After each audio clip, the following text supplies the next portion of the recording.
TwitchCon, Adpocalypse, and PAX. Oh my, it has been quite the week. We've just got news that we may have to do up to 10 minutes worth of ads every hour on Twitch.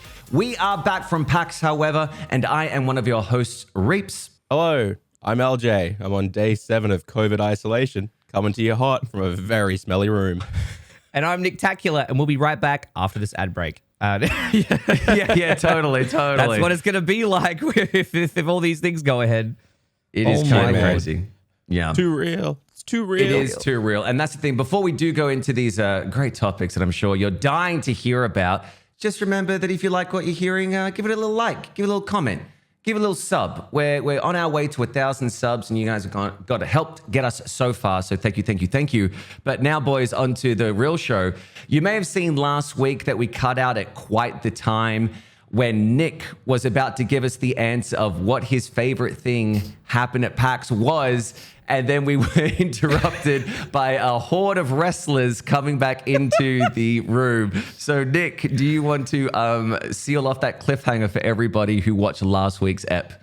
Oh my gosh, I can't even remember what I was going to say. What was your favorite part of PAX now that you've got 8-9 days, whatever it is? Now that I've had time, that was such a perfect moment. But besides meeting everybody, which is like that's the obvious favorite thing for me, was just being able to hang out with everyone.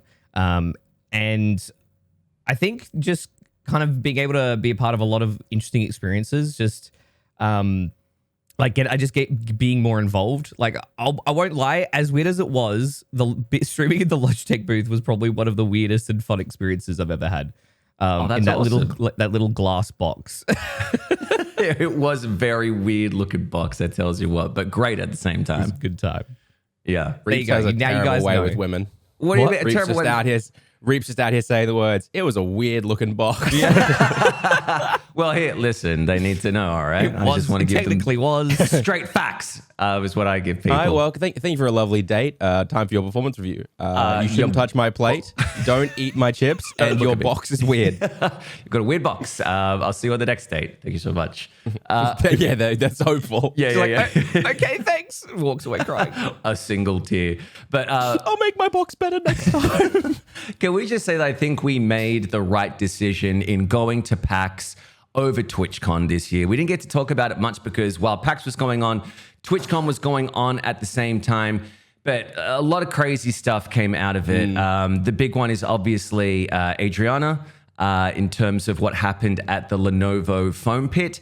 A lot of stuff is going on behind the scenes with how it's going to be followed up on, but it is a sad state of affairs. I do not recommend anybody to watch the footage, as it is quite nasty. It's awful. It's absolutely awful. I had to quickly run to the Stream Scheme Discord after I saw it and be like, nobody watched that clip at all. It is horrendous. You see that landing and you feel it in your entire body. And then the moments afterwards where she's trying to play it off and you can tell something's seriously wrong. It's it is burned into my retinas. Especially the commentary team talking over it saying, she's fine. Yeah. Walk it off. And then the worst part of it was people started saying, you're not supposed to dive into it. You're not supposed to jump into it. It's her fault. When in reality, there was not enough foam. It was literally hard concrete after it. And there was a best dive competition that was running, telling people to jump into the foam pit after they'd won because they were going to they could win a prize or whatever at the Lenovo booth.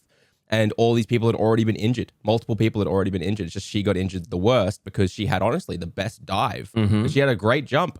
Yeah. And it's absolutely messed up. People were victim blaming her for diving in with this negligence. It's wacky. The crazy thing is they also didn't shut down the booth immediately after these injuries happened. They kept it open for another half day or something before they were shut it down. To the people who don't know what we're talking about, basically a well-known streamer did a kind of, if you've ever seen Gladiators, you got the padded poles and you knock another person off of a podium. It's on 2 pillars, and there's foam all around you. Yeah, and they fall in, right? So Adriana won. She knocked her opponent in, which I believe was Edibot. Edibot fell in and she was fine. And then Adriana, as Eljay just said, did an amazing stage dive into the foam pit, and of course it was not up to standard, and basically she has some crazy fractures in her back now and is learning to re-walk. She broke her back in 3 places. Yep. She can't even use the bathroom for number 1 without without a catheter and help. Like her life is like completely altered for the rest of her life. And anyone out there who's saying it's her fault that she shouldn't have dived in and stuff like that, you should probably go and seek professional help. Yep. I'm being like legitimately like, I saw comments even in Stream Scheme Discord and had to shut it down being like, hey, this is a woman who's had her life altered. She can barely walk or sit up without being in pain. Yeah. She has a rod in her spine. Like, if you're going to make jokes about it and stuff, it's f***ed up. It really is. Such a lack of care with the way that they set it up. There was a different clip that I saw. I don't remember the creator's name. The one who had dislocated their knee. Yes. As they jumped off. Which they said they were battling someone with the big sticks, and she knocked her opponent off, and her opponent thankfully just had a very light slow fall, so they were okay. And then she just went to jump off. And then I was just so surprised how shallow the pit actually was. You see her just stop very abruptly, and then you see her her leg move, and then she kind It's of like knee height. Oh, it's like a knee height. Yeah. Yeah. Immediately you see it on her face. So she got off a lot more unscathed than Adriana, but. Well, it's like it's not even like knee height in that regard. It's like the foam squares look knee height because there's like 3 of those squares stacked on each other is knee height. But when it's compressed, it's like not even that. Like the foam compresses down to this into concrete. Yeah. Like it's legitimately like ridiculous. Like mini bounce for kids has more protection on it than that foam pit, and they're doing drops that are the size of like 5 centimeters. Yeah. Like, you know what I mean? Like it's ridiculous, to be entirely honest, and unfair. Yeah, it was a sad state of affairs. Also at TwitchCon, there was basically apparently security staff were being abused. Now, again, this can be taken of context. There was only one interview with one of the staff, but they're saying, there was a lot of egos walking around TwitchCon, which I could definitely imagine. And no. So basically, one of the security guards was saying that, people were running the wrong way up the escalator, and they're like, stop that. And they were hurled abuse at, just nobody listened to what they were doing, and they just, kept going on. And it just seemed like a really, there was also things in terms to do with at parties, which I'm not going to go into because can be quite, I guess, triggering for some people. But there were some, should we say, unwanted touching to some You can people. just say, I think you can say comfortably that there was sadly at TwitchCon a rampant amount of sexual assault. Yes. Which no one, I think, is sadly, I think no one is surprised at this point that's what happened at TwitchCon. Speaking of PAX, on a much lighter note, it seems like it went much better, but sadly, there was also a few things that have come out as well about PAX that happened.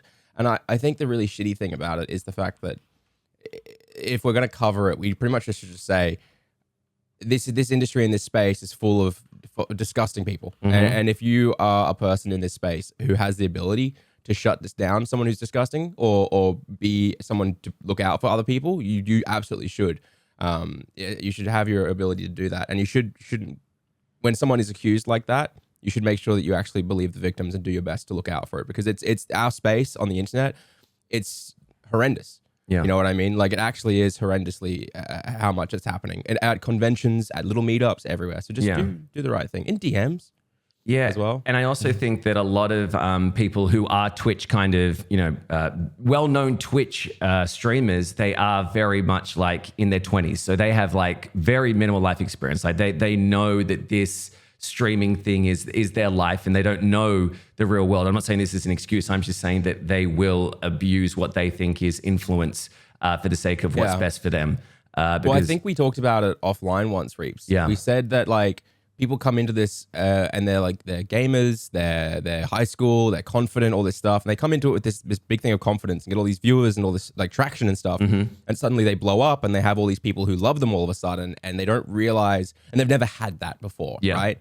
They've never had attention from the opposite sex. They've never had adoration before. They've always just been that funny person in high school or in their work environment. And when they blow up and get all that attention, suddenly they don't realize the power they've got. And it's a massive issue with the current space, to be entirely honest about it. Like, it's bad. It's bad. But I don't think we should cover it too much more. I think people know where we stand. I don't think it's our space to talk about it. Instead, I think we should talk about how half our group at PAX walked away with Convid. Oh, mate.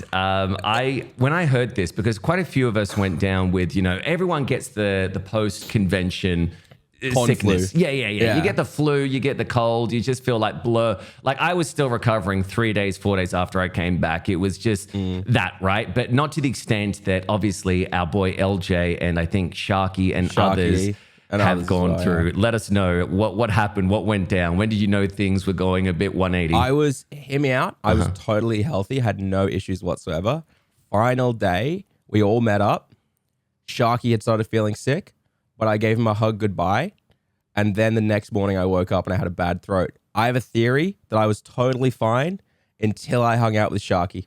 Okay. I'm calling him out. Agreed. I'm sorry. We're going to have to blackmail Sharky from being said on the stream. I'll bleep out the name. Don't worry, Eljay. I had no issues whatsoever. I was not sick. I had no like runny noses, no sore throats, nothing. I was totally fine. I was just tired from walking around PAX. And then legitimately, it was the morning after we all said goodbye at the pub and we all did the hugs and the photos and stuff like that. And I got to say, Sharky was already feeling it apparently, and I'm just, I hate him. Wow, poor Sharky. It's such a wild array of different sicknesses throughout the group. Because you got like the extreme, the few of you guys who got COVID, and then the step down was everyone who just kind of got like a general flu-ish or those just the symptoms, but not the actual vid. Yeah, I was just more like completely lethargic. Once I got back, I was just like, my body was like, you need to sleep. And I think I slept for a solid like 10 hours or something. And it was great. But then obviously just getting that energy up to like scream again and get back into the mind, it took a lot of effort for me. I'm not sure how it was like for you, Nick, but I was just like, whew. I flew in Tuesday night and then came home and did some unpacking. And then I was just like this, in my chair, just like a corpse, not very unaware of what was going on. I was just sat there watching YouTube for the rest of the night, and then I went to bed. Like that was all I did. I was so tired, but I felt fine. I think I was saying to you guys in the chat, I was like, Mads and I, we're just built different. We're just built different. I mean, you didn't hug Walker. Sharky. So I did actually. Oh god. Well, I kissed him on the lips. Okay, well that's probably where it stems into it. It's so funny though, because like I went into this and I was like fine. Like I was like, okay, cool. I gotta think I got the flu, whatever. But like I had to do a COVID test because it's the appropriate thing to do, right? I did a rat and it came back fully negative, and I was like, okay, cool. So I've just got the flu. But I wasn't going out or doing anything. Like I'm not that person. So the next day, Claire was like, hey, can you do another test just to be safe because you're still sick? And I was like, yeah, I can do another test. So I did the test, the faintest line, right? Like the faintest, but any kind of line whatsoever, even if it's faint, counts. So I had to go 5 days of ISO, right? Day 1, okay, it's a bit rough. Day 2, oh God, I feel a bit shit. Day 3, I couldn't get out of bed. Like I'm ISOing in my office because obviously I live with Claire, who's got negative tests every day. Now she's built different, apparently, right? Because I gave her a kiss goodnight when we got home from PAX as well. So like clearly I've given her the saliva, okay, and she's just built different. But so she's never had COVID. No, never had COVID, and she's just like legitimately just walking around like F you. But she's been amazing. She's been good, delivering me food, looking after me, and everything. She's been great. But day 3, I couldn't get out of bed. Like I was so ruined, and I finally got out. I tried to make a TikTok. I've been working this whole time because I'm in my office, right? Not much else to do, so I've been editing TikToks and stuff like that. It's been really fun though, I will admit. Yeah. But day 3, I couldn't get out of bed. Day 4, I woke up. I'm like, I'm really good. I just got a cough and stuff. Day 5, I'm fucking amazing. I'm doing great. I'm gonna be ready. Post my stream schedule. Hey guys, I'll be alive Wednesday. Don't worry about me. And then I woke up day 6, couldn't get out of bed again. Did a rat test. No faint line this time. Just a big, thick black line. Just like the thickest fucking line ever. I sent you guys the photo of it. It's like literally the thickest black line I've ever seen on a COVID test in my entire Imagine life. a highway just going through a test. That's what it looked like. It was full on. And then and then today's day 7 or something, and I'm still feeling just rough. I just smashed a bunch of Panadol and caffeine to come here and do this. Don't let us keep you too long, friendo. I think everyone understands. This is a better distraction, to be entirely honest. Okay. It just means anyone watching this, you'll get to slowly see me become sweatier and sweatier and sweatier as the Panadol wears off and my fever comes back. So enjoy that. We'll have people in the comments saying that Eljay gave them COVID through the screy. Why is Eljay so glistening? At the end of the podcast, it's like, instead of dropping frames, all right, LJ's dropping consciousness. We'll be back next week. Hey, I'll tell you what, it's been really good to get my Destiny triumphs up to date, though. Destiny?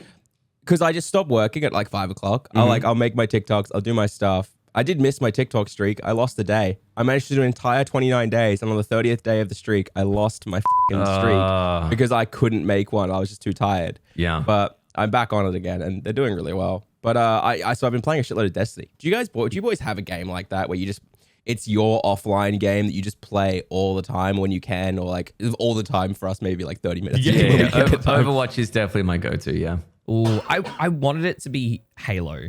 But then the lack of content, just yeah. That's the saddest statement I've ever heard in my entire life. Yeah, I wanted it to be, but it did end up going.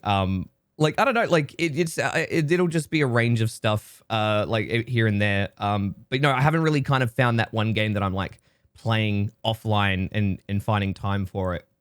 But it'll probably be. I'm sure something will catch me like that. Again at some point. Actually, it'll probably be Pokemon, to be honest, once that comes out. Oh, yeah? Yeah. I'm really keen for that. I'm going to be doing that day one at releases. I'm going to be streaming that on YouTube. Oh, no.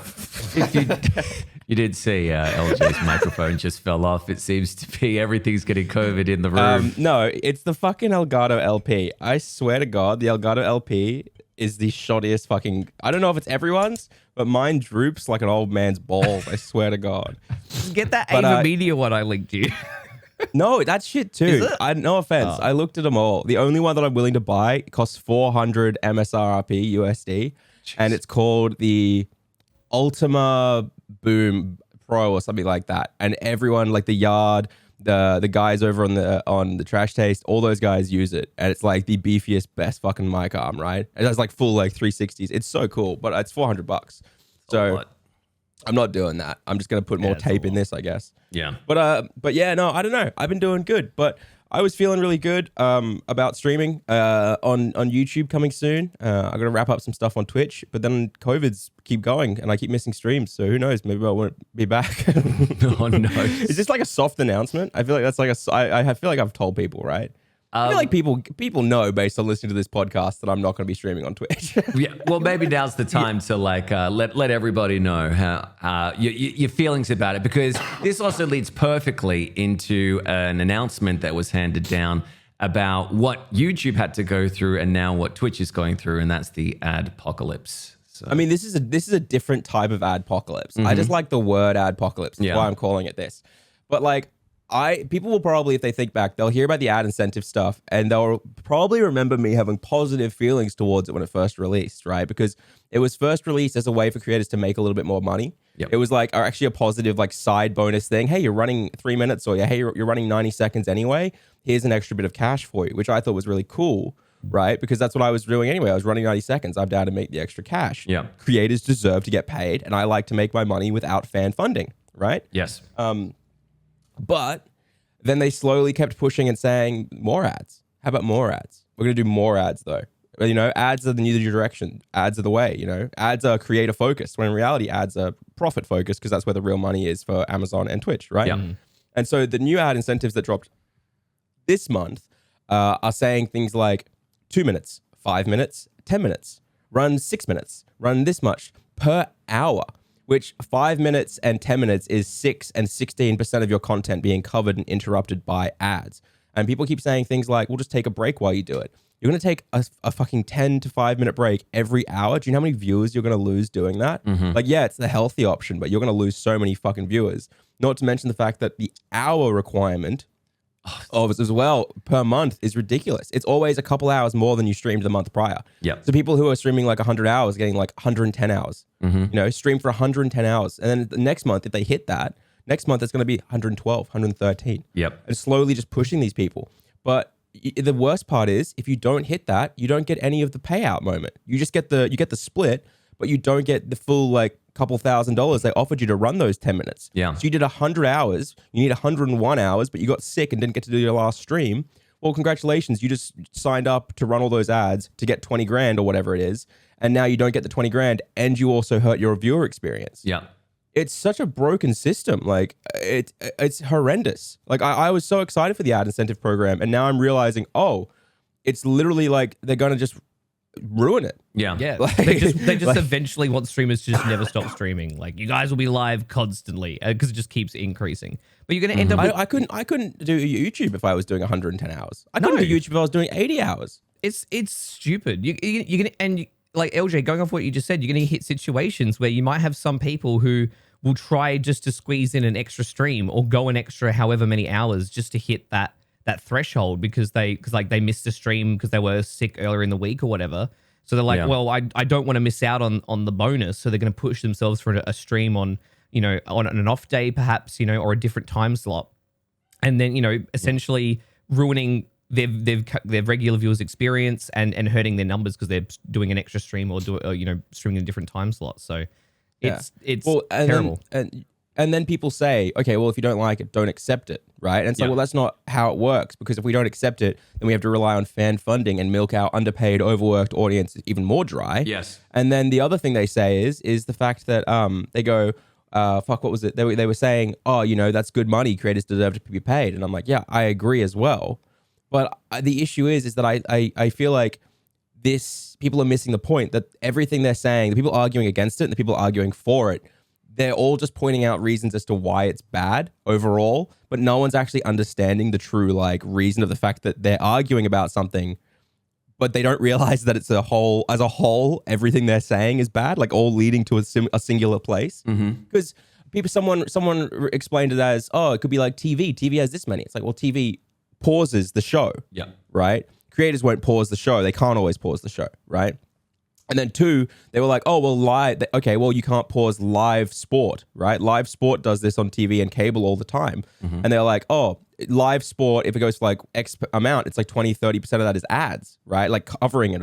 And I was like, live sport is an unmissable event for most people who watch it. They want to see their team do the unmissable game. They want to see it and support it. So they sit through those ads. They're a captive audience. Streamers are not don't have a captive audience. You're not an unmissable event. You're a dude playing fucking games, right? If someone sees 5 minutes worth of ads, and they're all 5 to 10 seconds of ad, they're not 30-second ads usually. They're 5 to 15. Yeah. So that's 20 to 30 ads running. And are you running those 20 to 30 in a block? Are you running 15 every 30 minutes? Either way, you are running so many fucking ads. And how many ads are there actually on Twitch to run? Yeah. Because it's the same fucking 5. I got death threats because they only have 3-4 ads in a cycle at once. And they kept seeing my face. Imagine running 5 minutes worth of ads and literally you just see the same fucking shit-eating grin, this guy popping up over and over and over. Because that's what's going to happen. It is. It's inherently such a... I just don't understand it. YouTube has a better split and they don't have ads. And it's just what is happening? It's so backwards. I don't think Twitch understands what the actual word incentive means. Because it has the money is a good incentive. No, you'd think. Well, here's the thing, though, right? If they want people to run more ads, the people who haven't been accepting the incentive things, right? You think that they'd try to offer them something a bit more enticing to say, hey, you haven't accepted it the past month or two. We're going to offer you a bit more value so that you will accept it, kind of thing. See, I think they're going the stick route, though. I think they're going the stick route in the sense of you better run this because otherwise you're not going to make as much money as the people who are running it. Yeah. Right? You have to stay. If you miss a month, you're not going to make as much next month, kind of thing. Right.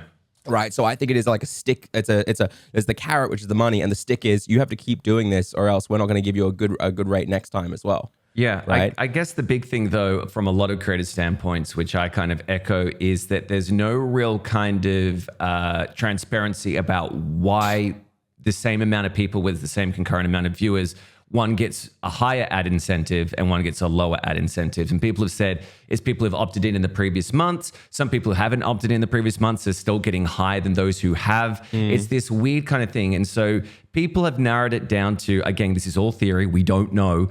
But I do think it's around this is in terms of how many viewers are subbed, how many viewers are not subbed, how many viewers will actually watch those ads, and how many viewers actually will not watch those ads. Because obviously if you're subbed, you don't have to watch ads. So it's even if they run, even say you got 200 people and let's just say 50% of them are subbed. That means 100 people watching ads, 100 people aren't watching ads.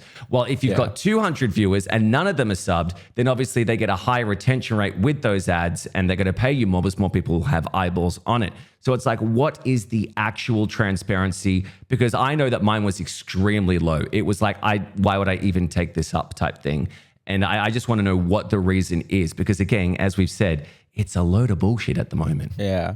Well, there's also two things that you've touched on there that are really important to mention. I forgot to mention. Yeah. One, region apparently plays a big part in it. Okay. So if you have like a lot of American viewers, that the ads will probably be better. If you have a lot of ANZ viewers, you might only get ANZ stuff. So it really depends on who's got what. I think I can see shit on my screen right there. Can you? Is that? Can you guys see that in my camera? Oh yeah, again, yeah, that little speck. Oh, great. I got to clean my lens. Anyway, sorry. And then the second thing it's important to mention is that people are going to be like, well, you know, I saw a couple takes from creators I really respect, and they were terrible, terrible takes, to be entirely honest. Like saying stuff like, just don't take it if you don't want it, things we talked about before. But one of the ones that I was really concerned about was people saying the words, use it to push subs and use it to push turbo. And I was like, excuse me, turbo? Is that because you're right. That's what this is going to be, because Twitch viewers in the current climate can't subscribe to like 6 or 7 creators that they watch. They can't do it. It's too expensive, right? So maybe they subscribe with the one person they enjoy watching, and then they buy Twitch Turbo. Congratulations, streamers! You just told people to give a 100-0 split. Because you don't earn money when someone Twitch turbos. Yep. You still get the ad revenue when you run an ad to someone who has Twitch Turbo. They just don't see it. But congratulations, you got fuck all ad revenue from that, when you would have got like $3 from the 50-50 split at the very least. Yeah. Right. Sorry, that's AUD. I'm talking. Yeah. All good. So I completely agree with what Eljay's saying in terms of like, because the smart thing is, if you don't want ads, it's either you do the ad blocker, which is very, wishy-washy at the moment, or barely works. Yeah, you get Twitch Turbo, which means you don't get ads on any of the channels. I don't know how much it is. Let me look that up while you boys are talking about it. But the problem with Turbo, I was trying to say, $8 USD for turbo. So it's $8 USD to get no ads on any platform, on any channel, and it gives the creators no money whatsoever, other than, of course, you still count as an ad view and get the ad revenue split from it. But I'm going to be entirely honest. This seems like the actual play. Yeah, Twitch is pushing to try and be profitable. They're pushing to try and make money. Ads are where they will do that. But also a lovely bonus to telling everyone to run 5 to 10 minutes worth of ads is people buying Twitch Turbo to avoid ads. And then they make another 8 USD per person who buys it. Yeah. You know what I mean? Without having to give the 50-50 cut over to the creator. Now, I don't understand how anyone could openly expect this to lead to anything other than a mass exodus of viewers. Like, dude, come on, guys. Viewers hated it when we ran 60 to 90 seconds every hour to turn pre-rolls off. Yeah. Are they really, like, are they really, people, the loud majority be like, I'll sit through anything for you, streamer. But the quiet majority are going to be like, no, I'm just going to go watch YouTube. Yeah. Yep. Like, it's not going to be a thing. This is ridiculous. And streamers are going to have to leave too, because streamers are going to be like, well, I can't make money here because the ads are just absolutely horrendous. Yep. Right. And I feel like we're in such a shitty situation, to be honest. It's a rock and a hard place. Yeah, it's crazy how fast things have changed over at Twitch. There was also a thing at TwitchCon where I think it was, his name was Jake and Bake. He's basically an IRL streamer. He did like a summit with the president of Twitch, who's, I think is Dan Clancy. Is that his name? Isn't that like an author? Anyway, but yeah. Wild Card Clancy, they call him, because he just says whatever he wants. He told people, apparently on the floor, he was walking around and someone goes, I got banned for watching TV. And he goes, yeah, I thought it was funny. You should just keep doing that shit. President of Twitch just straight up told a big creator who got in trouble for DMCA to just keep DMCA fucking striking. But Jake and Baker met with the president, and they had like a sit down. This is the future of Twitch. This is what I see as the future of Twitch. And he couldn't go into specifics, obviously, because of NDAs and all that stuff. But he came out saying, I no longer have faith in the direction that Twitch is heading, and I'm looking at other avenues right now, which is never, ever a good sign. He said the exact phrase, I'm a little bit depressed. I've never talked to someone who works at a platform and has so little understanding of how the platform actually exists and works, which is just like the saddest possible thing ever. Whereas I'm literally on Twitter talking to the YouTube gaming creators, that like fucking staff who are like, hey guys, we're doing an initiative this month. Everyone should try out the raid feature. Let us know what you think. Or I just spent 3 hours going around, like literally one of like the heads of YouTube gaming was like, I just spent 3 hours going through a bunch of different platforms, a bunch of different streamers all night tonight on YouTube gaming. I'm so excited for what I can give you guys. You guys are amazing, awesome stuff, blah, blah, blah, blah. And you're like, this shit is like, you're sitting there thinking to yourself like, fuck me, man. Can you not see the difference? You got one of the largest creators meeting someone and being depressed because they have so little understanding of the platform. And then on the other hand, you've got YouTube gaming guys walking around in your streams going, okay, so you need that? Yeah. All right, we'll work on that. We'll work on that. Channel updates where we split your live stream so you don't have to unlist them. Yeah, okay, we'll add that this fall. I'm on it. You know what I mean? Like that is just like it's just such a different approach. It's so strange. Yeah. The thing is, I love Twitch. I think Twitch is amazing. I agree. In terms of everything that they've done, everything that they're doing. But there is definitely a point where it is becoming detrimental to what creators are looking for, because they basically come out and said that Twitch should not be your main platform. That's why you can stream on TikTok. That's why you can do co-streams on Instagram and things. They're basically saying this is like your peripheral. Everything needs to be drawn back to Twitch, and then you can do your live interaction and stuff like that. But they literally have said to me, this is not your main priority at the moment. To me. I'm not going to name names, but somebody has said that Twitch is is not your beacon in terms of content creation. We want you to go out and bring people to Twitch so that you can fund yourself, type thing. So yes, that was actually said. I feel like the thing that's really worrying to me in the entire regard for the whole thing, is that I just feel like after going to PAX and talking to so many creators, one of the big things that I think came out of it, like I think every single streamer that I spoke to, big, small, whoever it is, partner party, not partner party, wherever it was, the phrase or a version of the phrase, I just feel like I'm treading water, kept coming up. You know what I mean? Like every time Reapz and I met back up, one of us would be like, yeah, we just spoke to this person. And they were like, man, I feel like I'm treading water. What do we do next?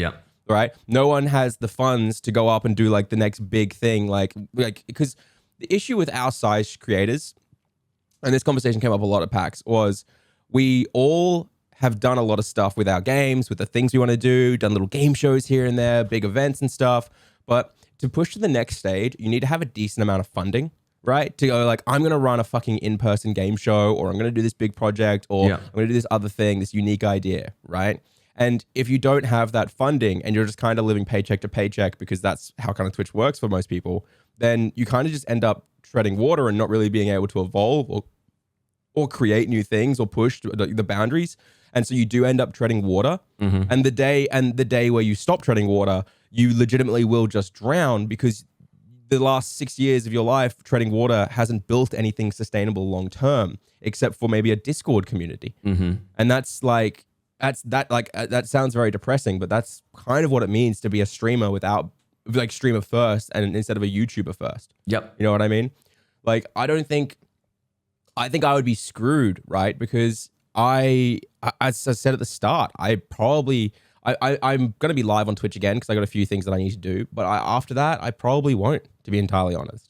Like, I just don't find the platform as rewarding anymore. You know, like I've been sick with COVID and I've still been working and editing TikTok shorts. I edited an entire video of my own for the Eljay channel. And I edited 2 stream scheme videos and stuff, because you can just sit here brain dead doing it. And I walked away from it thinking I've done more in this past like 6 days of ISO where I haven't had to go live and spend all my energy for 3 of those days than I have in ages. Right. You know, and it's like these videos and these things that I'm making, I feel like are far more creative, far more valuable, like but in terms of entertainment to an audience. Like, I think that a 6-hour stream probably has less entertainment in it than the video that I'm uploading next week, right? I could say my entire week's worth of streams probably have less entertainment in them than the video I'm uploading next week. Like, and I don't mind if that video gets 2 views, 50 views, 100 views. It's just still, I already feel better about it. Right. And I don't know. I just, it's a hard thing to say, but I just don't find, I don't know if I'll be back. I don't know if I'll be back live. If I am going live again, it'll likely be that I'm going live like Fridays to play on the Eljay YouTube. Yeah. You know, the last day of every month for Stream Scheme to do one stream for Stream Scheme kind of thing. You know, because it's just more fun and more valuable, and doesn't feel like I'm fighting a system that doesn't want me to actually grow and perform and do good things. Yeah. You know what I mean? When I look at the platforms, I think YouTube kind of inspires and pushes creators to try and do bigger and better things. Whereas Twitch, it's like, yeah, we want you guys to make content that is just hour after hour of you being there, and then just keep running ads on it. Yeah. And I just No, I completely agree. In terms of, I think it's hard for a lot of people when they think of what streaming is. I think a lot of people see it as kind of like it's showing up and doing an endurance test, you know, like that. People always say you got to grind on Twitch, you got to hustle on Twitch and everything like that. And basically that definition is play the same game every day, create a community and establish base, and then maybe you can do one variety stream a week, right? It's basically about showing up and creating community. While with YouTube, I feel like you have a lot more time to be creative and do more creative things, because I know it's very hard to go, yo, person, I need you to be creative between the hours of 10 a.m. and 3 p.m. on a Monday, Tuesday, Wednesday, Thursday. You know, creativity doesn't work like that. Well, with YouTube, you set your own hours, you do your own videos, you edit it how you want it to be edited. When you've got that moment of inspiration, you go, you know, balls in, as it were. Yeah. While with Twitch, there are days where I'm just so tired, but I know that I have to go live, because if I don't go live, then I'm going to lose that community. Because as soon as I noticed tremendously from a week away when I was in Germany, a week away when I was at PAX, like your community dips, they forget about you. And it's not a bad thing. Like, obviously they've got a life to live. They can't wait on you hand and foot. But when it comes to YouTube, the fact that you can just upload, there is always content up there forever. They can check in with you anytime in comments as well. It seems like such a more rewarding and obviously attainable space within content creation. Yeah, I feel like I was asking people at PAX as well. Like I said, what would you rather if you started entirely from scratch again? I kept saying, you guys have heard this question 1,000 times now. I kept saying to people at PAX, would you want 100 average viewers on Twitch tomorrow if you started from scratch? Or would you want 1,000 views on every single YouTube video you upload minimum, like to get the ball rolling, right? Like for both. And I don't think I met a single person who was a full-time streamer or a creator who didn't say they would rather have the video views. And it's not even about which platform is better. At this point, most of them were just like, I want to go outside. Yes. That's like all it is, right? And what you were saying there, Reapz, just like strikes a huge chord of that, because say you're dead tired and you go to live and you have to go live for like 5-6 hours. That's the fact of it, right? Like if you actually want to be a full-time streamer, it's 5-6 hours a stream. And it's like, I'd say minimum these days, 4 days a week if you want to actually do it like properly, right? And you go live and you're like, cool, okay, I'm starting my 5-6 hours. You can't just suddenly be like, well, inspiration is now gone 2.5 hours in and end stream and go for a walk and then come back and keep going. Yeah. But you know what?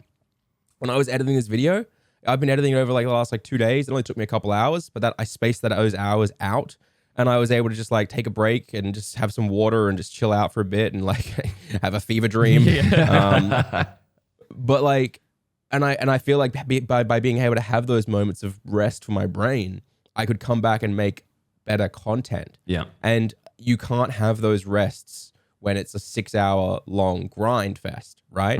And I feel like I would be much better off if I say I go live, right, on the YouTube channel, and I go live for 5-6 hours. If I have the videos there and I know what I'm doing, it's pretty easy for me to be like, cool, I can just chill out for this 5-6 hours because people know that I'm just here as a secondary thing. The videos speak for themselves. Yeah, definitely, absolutely. Like I found, you know, over the years, like when I've had taken a week off, because like, you know, you've been going for a while. It's like, all right, guys, I'm going to take, you know, you're basically taking like a little vacation from streaming and stuff. So on that week off, every time by about, you know, like the second end of the second day or like into the third day, I already felt myself feeling like a lot more rested and rejuvenated because I've had that time off. And then by, you know, sort of like let's say if we start on the Monday, for example, then by about the Thursday, Friday, like all these ideas are flooding in. I feel more driven and I started I'm working on other stuff. And that it's always been consistent every time I've taken like that week break off. Even coming back after PAX, like having the days off since coming back, like it had the same effect as well. So it's streaming, I think, it's more taxing than I think a lot of us realize with how much it just kind of saps you. And then you've always kind of got this, like, you know, let's say you've got a day off today, right? And then, but you know that tomorrow you have to go live. So that's just kind of looming over you and adds more stress on you today for like how much you can get done because you know you have to go live later on or the next day. Yeah. I find it really, really rough, right? Like I really do find it rough because I think a lot of people, I don't know about you boys, but I really do want to have a large audience and a large following. I think Reapz and you and I were talking about this at PAX. You saw Lachlan, the giant Fortnite guy, walking the floor being absolutely swarmed. And you looked at me and said, I would never want that. Yeah. And I said, what? That's my fucking dream. Yeah. My ego, that's all I want, right? Like kind of half joking, but I legitimately, I want to grow a giant space like that because I know how much good you can do with a space like that. I don't know if I ever will, but when I thought of, like, it really hit me at PAX when I said that to you, and it's like been rattling around in my brain the entire time. I keep thinking to myself, I'm not going to have that as a streamer. Like I'm just not, right? Like, and I think the large majority of people just won't. I think also the wild thing is, like, if you look and think about any creator who's blown up just from streaming in the past year, they're not on Twitch. No. Like, I show Speed only from streaming, purely on YouTube. You can love him or hate him as much as you want, but the fact is he made really entertaining streams on YouTube and is one of the fastest growing, right? And then anyone else who's grown on Twitch, it's not because of the platform, it's because of the collaborations they've done. But I don't think Speed barely did any collabs until he was big. He just made hardcore content. Well, what made him big was the fact that people made YouTube videos about his streams. Yeah. So he didn't even do his own kind of like, this is my craziest moments of June or whatever. It was other people seeing his streams, clipping it out of context or within context, putting it up there. And those shorts skyrocketed, everything in between. And it shows you that it very much is about the platform, gives you that kind of degree of success that you need. And I think the big thing when it comes to streaming is, this hit home with me when you said it, Eljay, is that as soon as you hit end stream, it is forever to be forgotten about, you know, unless you make something. 2 weeks later, the VOD gets deleted as well. And whereas Speed still has every single VOD that he wants to have up on his YouTube channel listed because they don't ever get deleted. Yeah. Like, isn't that just another massive thing? Like, okay, so someone comes to your YouTube channel and watches your stream, right? Say you're just a YouTube streamer and they watch your stream and they fucking love it. Well, they just go on down to the videos and they can see every other stream you've ever done. They can watch it, understand references, watch the most viewed ones. They can see it all, sort it all. You know what you do on Twitch? You finish that stream and you go to YouTube to watch other people. Yeah. Like, let's be real. Like that's 100% what it is. No one can go back to the rest of your VODs and watch that and understand the story. No one can sort by the most viewed VODs you've got. Maybe they can look at your clips, right? But that's not enough. That's not monetizable in any shape, way, or form. That's not a good way to keep people. Yeah. Like, it's just and they don't go to clips because they want to interact. You know what I mean? But it's just the platforms just have this self-feeding mechanic on their channel over on YouTube and stuff like that. And I just find, I know we talk too much about Twitch versus YouTube, but it's the big news right now. And the ads are such a big concept behind that leads to this. But I just find that when you actually look at the two platforms and what they're prioritizing and what is good and bad, it really is that the creator focus right now. I find, I hate saying this because so many of the staff members I love at Twitch are creator focused. Yeah, definitely. But it's just the top of the top aren't creator focused. Yes. And the people who I really respect and follow from Twitch, and I follow them on Twitter and stuff like that, the engineers who are pushing these things and pushing these ads, that I think they're also creator focused, but they're trying to be creator focused in a platform that is profit focused and ads focused. And they have to be like, okay, how can we make I've been told I have to make them run 5 to 10 minutes of ads every fucking hour. How do I make that worth the creator's time while meeting all of these fucking demands from the upper top? Right? And they're like sat there and they're like, we'll give them fuckloads of money. And then I'll still slap on the stuff that my boss is telling me that I have to make them do, right? And it's just that's what it feels like. Mm-hmm. Like, and I hate it. Like, the one thing that still sticks with me was what you brought up in a previous podcast, Eljay, about what Point Crow I think said, where I I'm comfortable. You probably feel help me with the exact statement. The one about like he wants to make videos that you can watch late at night. That you like.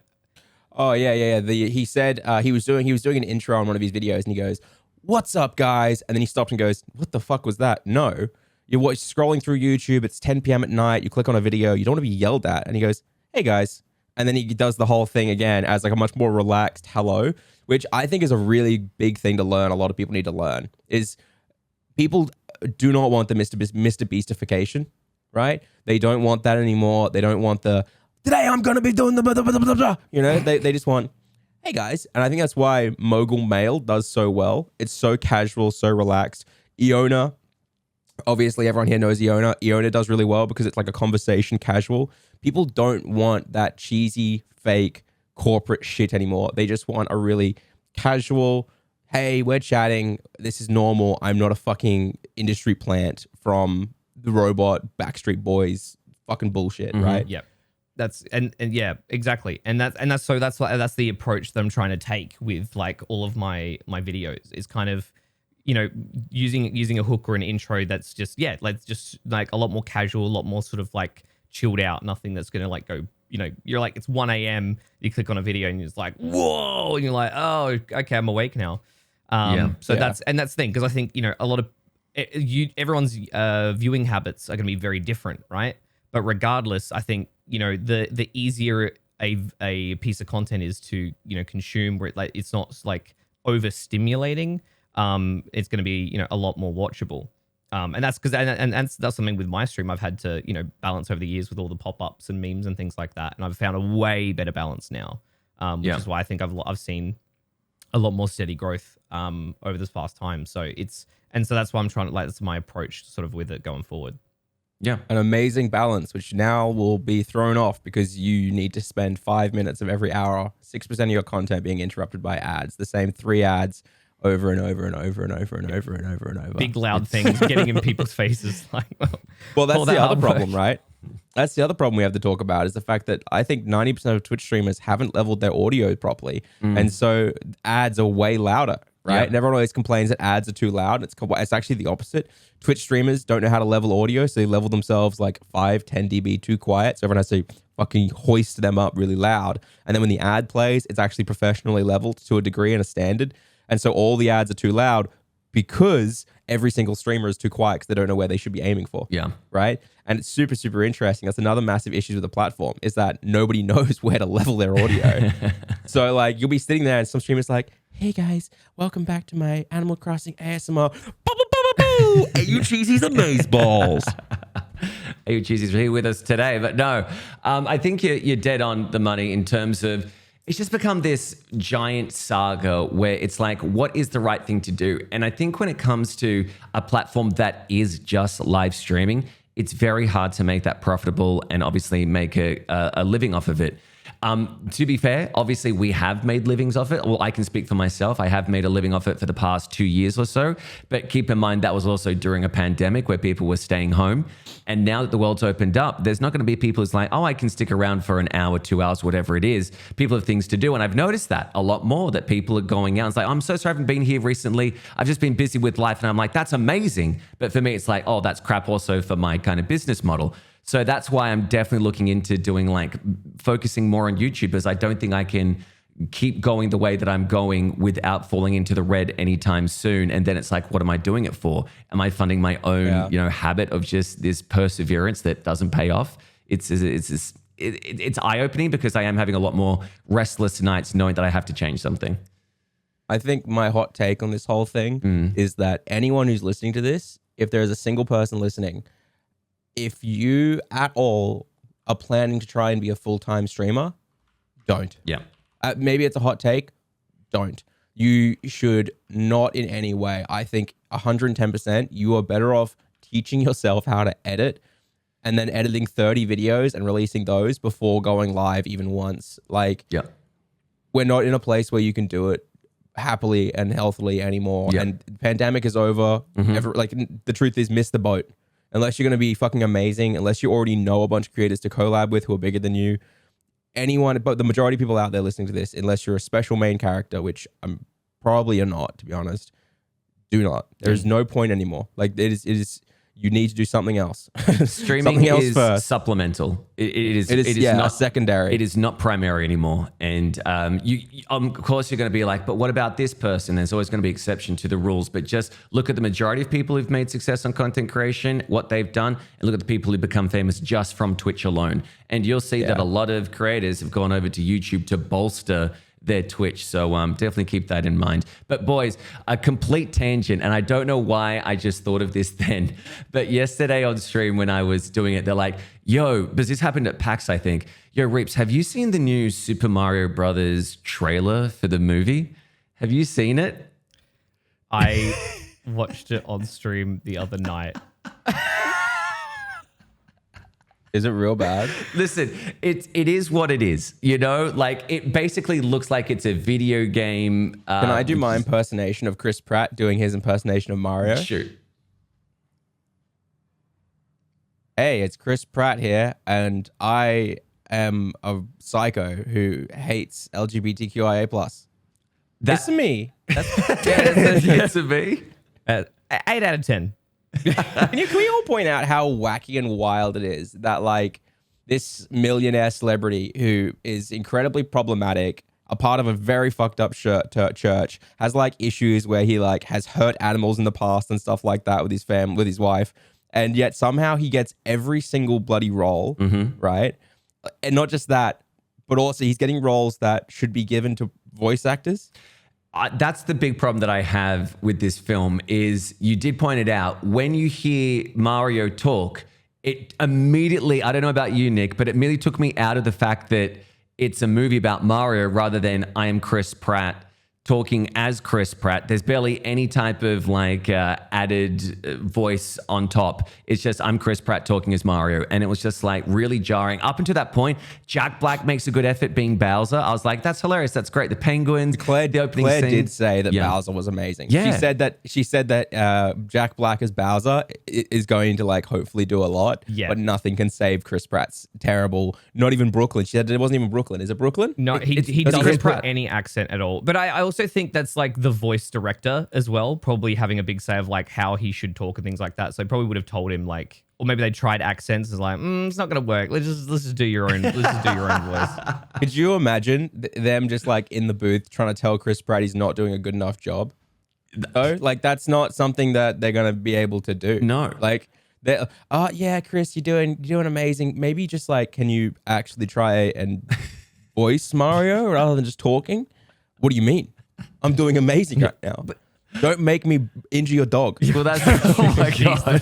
There's a dog in the actual studio. Jeez. Oh my god. But I was going to say as well is in terms of this, do you feel like they need to attach big names to this movie to get the general average Joe to go see it? Because I think to me, Super Mario Bros. Like just sells itself. You know that you're pitching to the kids. The kids are going to talk to the adults. You've also got like, when was it made? 1980s. You've also got the people who've grown up and know Mario. Do they really need to pay these actors who don't even do voices at the moment, apart from Jack Black? He's amazing. No, because look at Sonic. Yeah. Yeah, like no, they didn't need to. Like, there's pretty. Because there's no what big actor is in Sonic other than not Eddie Murphy.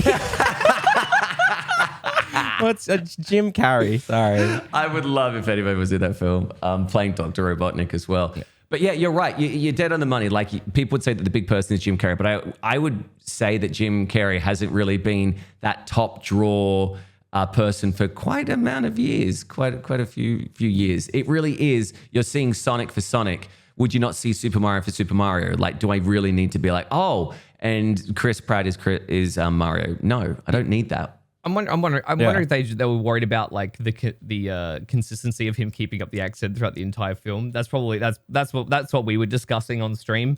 I think Charlie Day as Luigi fits well, given like Luigi's personality type and Charlie's voice. Like I honestly, from everything we saw, all the other voices seem to fit well. Like Toad's voice fit well as well, but Chris's hot take. The rest of them are talented actors. Yeah. Oh, damn. True. Like Chris Pratt hasn't been a talented actor since Andy from Parks and Rec. Yeah. Like, and that's because he wasn't like playing. He was just character acting. Yeah. Like if he went back and played more Andy, he'd probably be a fantastic actor. But then you wanted to do I mean, Guardians of the Galaxy was okay, but that was just Chris Pratt playing Chris Pratt. You know what I He's mean? just playing himself essentially. Yeah, like the witty, like kind of serious, kind of humorous. But yeah, no, that's the thing. It's like they really should have gone with someone else because like the entire time we're going through like, okay, this is great. Honestly, the moment the King Penguin opened his mouth, I was like, this is great. It's like, do you yield? Perfect. Yeah. Absolutely amazing. And like, yeah, Jack Black is phenomenal. Like he actually, there was a moment where you kind of hear his normal voice come through. Then also he's actually putting on a bit of a voice that kind of that kind of lower gurgly kind of, voice to kind of fit Bowser a bit better. So look, and honestly, I spent most of the time watching the trailer just frothing over the animation. It was like that was what I was doing. I was like, guys, look at this fur. It's so real. Yeah. Is it Lightworks? Who's the studio? Illumination. Illumination. Oh, they're very good. Yeah. They're very, very good. It'll be interesting to hear your feedback when you see it, LJ. But it's more like a teaser. I wouldn't call it a trailer. It's just like here's a little bit of the film, and then you get to see Mario a bit at the end, and credits and everything like that. But it just goes to show: has there really ever been a successful kind of like video game to movie adaptation that people like? Yes, these can cross over. This is definitely. I think the Sonic movies were good. Okay, I haven't seen them myself.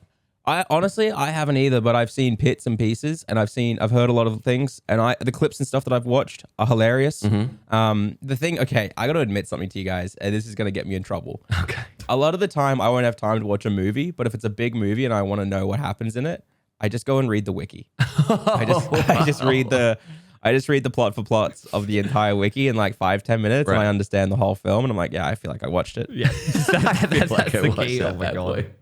I mean, in the comments, it'll just light you up. Yeah. Here's the thing, right?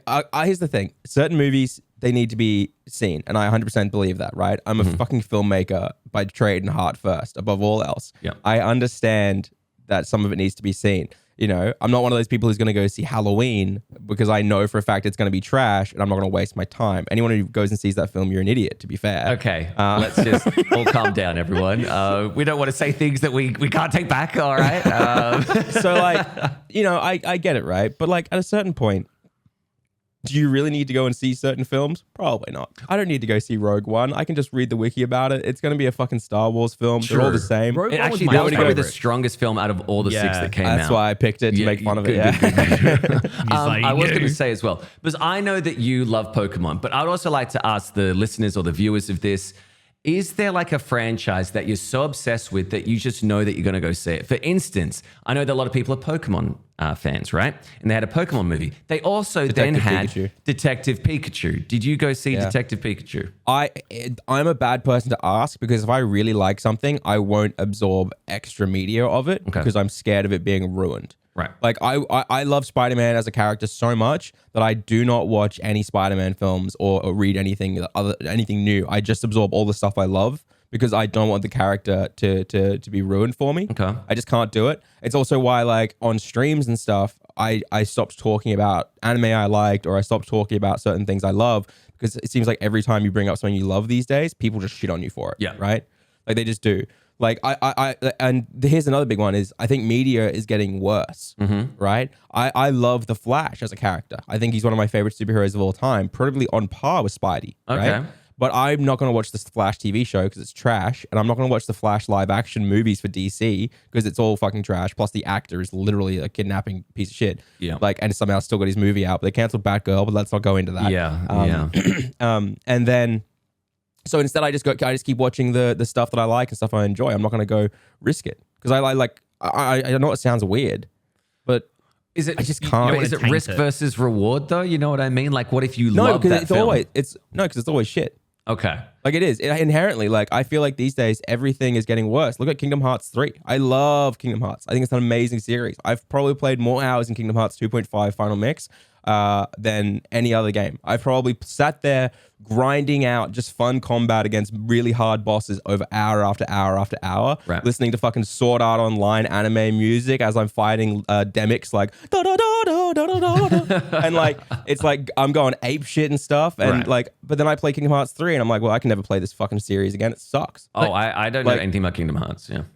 Well, it's really, really good up until 3. No, But, so here's the thing, like, okay, so even if you hear good reception around something, you'll still like avoid it. People are wrong. People are always wrong about this shit. They told me to watch Game of Thrones. Game of Thrones. I said, no, it's going to end badly. Look at it. Shit. And I got called an asshole for years after years after years for not wanting to watch Game of Thrones. Look who's laughing now, piece of shit. And now, like, and then you also Star Wars. People kept telling me, yo, Eljay, you love Star Wars. I'm like, yeah, I loved the first 6 films. I used to watch them all the time. Misa Gunga. That's funniest shit ever. Right? And I'm like, I love Star Wars. Star Wars is great. And they're like, you should watch the new ones. I'm like, no, it's all going to be shit. It's going to end badly. It's going to be shit. It's all going to be terrible. And then like, they're like, no, it's pretty good. It's pretty good. And then they're like, wait, Palpatine's back? How's Palpatine back? Oh, he's dead again. Never mind. This is bad. Wait, Leia can use the Force? What? Whoever told you to watch the latest trilogy and said, no, it's good, trust me, you should never trust their opinion ever again. I don't know what. I don't trust anyone's opinion ever. I'm sorry. I don't think I know a single person whose opinion I will trust on media ever again. So, for instance, right, let's just say it's outside of a franchise. Let's just say, forget about it's Pokemon or anything. You hear a good thing about a film. Does that make you go, because I've got no kind of connection to it, I just know it's a standalone piece, it's much easier for me to go see it, even if the ending's bad, because I'm not, like, invested? It depends on the synopsis and like stuff like that. Like I don't trust reviews whatsoever. The Bullet Train is a film that came out recently, and I think it's one of the funniest and best films they've made this year, right? But I read the reviews of it and all had like 20-15% on Rotten Tomatoes. Reviewers were all saying it's trash, everything was bad. But then Claire and I were like, you know what, fuck it, let's go see it.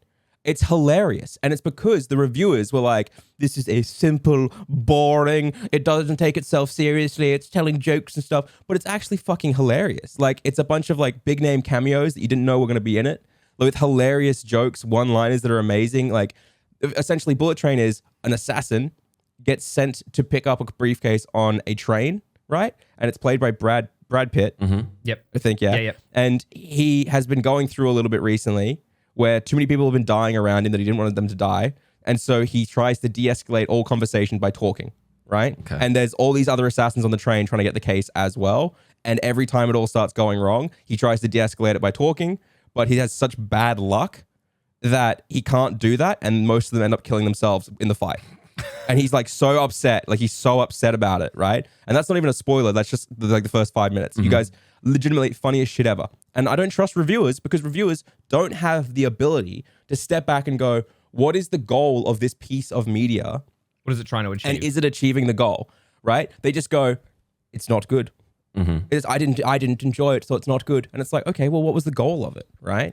You need to be objective. Game of Thrones, the goal was to create a series of subterfuge and this whole play of who's going to end up on the Iron Throne, what's going to happen, all these threads are going everywhere. And then it sucks because the ending goes, no, we didn't do that properly. We're just going to throw a hat in the ring at the end and give them the throne, right? And like, that's how you know it's bad. It's because objectively the goal was to create a piece of media that was mysterious and interesting, to see all these different threads unfolding to end up who is playing the Game of Thrones, who will end up on the throne. And none of that mattered. You could watch the final season of Game of Thrones and you would be up to date on everything you needed to know because that's all that matters. They clear everything up and they just put all the last couple episodes. So that's my hot take, is that I feel like most media these days, you can't trust reviewers. No one has a good opinion. They all fucking suck. I'm the only right. They're gonna love that. Viewers are gonna love that. So just, I was just gonna open up a website, just saying you should see this, you shouldn't see this, and you have to take it as a fact, right? And then, but then at the top is like, don't trust my opinion. Trust your own opinion. Don't trust it. Don't trust mine. Don't trust mine. Actually, legitimately, because I've got a certain thing that I want, and things that I'm unobjective about. But I don't know. Also, people suck at reviewing games these days as well. Can we all agree people just suck at reviewing games these days? Remember games the meme of IGN 8 out of 10? Like everything was 8 out of 10 from IGN. I agree. I just find that games these days, there's so much superfluous, tedious shit that you shouldn't have to worry about. That just ruins the fun of it. Mm-hmm. Like the reason why I was kind of critical of Cult of the Lamb, despite loving it, was I felt like there was just so many like small, tedious roadblocks that just like, it's like okay, you're playing Cult of the Lamb. Why did the devs, who I think did a really good job, why did they decide to give you full randomized weapons where you have no choice over what weapons appear at the start of every round? So you don't get any choice of that the builds and stuff like that. Why did they make it so you can't build a deck? Why do you just get all the tarot cards? Well, I'll tell you, because it makes the gameplay last longer. Mm-hmm. That's all it is. It doesn't make the gameplay more fun. it makes it random and makes it last longer. Whereas I was talking to an indie dev at PAX Floor, and he goes, yeah, so this is a fantasy building, a town build sim, right? So you just build it, right? And you get a deck of cards and you build your deck. And I said, okay, do you get to edit the deck when you unlock cards? And are all the cards just always in there? What's the go? Tell me this now, because this is important. He goes, I hate RNG building decks, and I hate when you have no control. So you build your deck, those cards are in there, you will draw 3 every turn, and when you run out of cards, then you get them all back as a whole deck. So that way you can say, I know I have a tavern in here somewhere. I know it'll be in the next 15 cards, which means I've got this many draws until I get a tavern so I can actually strategize. And I high-fived the man, and I said, thank you. That is how you're supposed to develop a game. Don't just give me RNG to make the gameplay loop longer. Give me ability to strategize and actually make it fun. Don't just give me random weapons and random spells at the start of every round and make me use something I hate. I don't want to use a dagger. I hate daggers. Why Cult of the Lamb? Why? Yeah, it's annoying. I mean, like, yeah, it's like that's the same with Binding of Isaac that was the pain point for me. Was it's like some people like the randomness of it all. It's like, but other times it's just infuriating. You're just like, oh, another bad roll of like a bad restart. And you're just like, okay, well, I'm just gonna just cancel this run and try again from the beginning. I understand the challenge of wanting sometimes that, right? Of wanting the randomization. And I want to, because I know someone will bring this up, so I want to quickly say it. I'm not against the challenge aspect of it. I'm against the ability that you take away all choice. Let me turn on the randomized weapons, or let me make it so I can actually do a proper choice and like have fun playing the game rather than pulling my nose hairs out. I almost said ball hair. I don't know why. Well, I said it anyway. I can bring up the fact that the other day I started a new horror game called Scorn. And I really enjoy the aesthetic of it. I think it's fun. It's definitely so slow paced compared to other horror games, but I enjoy it. The problem, looked really yeah, slow. it's like a H.R. Geiger universe. It's fantastic, right? The problem, Geiger, I barely know her. I said the same joke from our stream. Sorry, I'll shut up. No. The problem with it is that there comes a part where you've got to do a puzzle, right? Literally, the first thing out of the gate is you got to do like a slide puzzle, and that immediately like ruins all kind of momentum. You know what I mean? And then there was another part where you have to line up 6 lights and it's all interconnected wires and stuff. And I was like pulling my hair out because it halted all momentum, right? For about 20 minutes or so. I had the whole chat chiming in, do this, do that, top left, top right. We're all trying to figure it out together because it's so complicated, this one freaking puzzle to get this one key, right? It took me completely out of it because by the time that I finished the puzzle through randomness, just clicking randomly, hopefully getting it, I forgot what I was supposed to be doing. And then I was just backtracking, trying to find out, was I supposed to go up here? Was I supposed to go there? It immediately took me out of it. And I feel that with a lot of games, they feel like they think that value is over how many hours you can play it rather than the experience of what they can do within a certain time frame, right? People are always like, expand the game. It's not worth $50 if you only play it for 2 hours type thing. And to a degree, sure. But if it's an amazing game like Portal, I'll be like, I will pay $100 to play Portal because it's so freaking good. Even bigger hot take, I would pay $100 to play Toilet Chronicles. That was an amazing game. I still need to try that. So good. It's really good. It's not even done. I think they're still doing more work on it. Yeah, I think there was another chapter or something recently. Yeah, I'm not sure, yeah. I know it sounds wild to say that I think it was free, right? I think it was like $3 or $5. It could have been free. Really cheap. But like after playing it, I would have happily have spent $100 and then played it and been like, yeah, this was good. This was really, really good. Because I think they actually cared about making it fun and making the puzzles fun and making the gameplay loop fun. But I feel like a lot of game devs these days, they think about, I hope it's fun.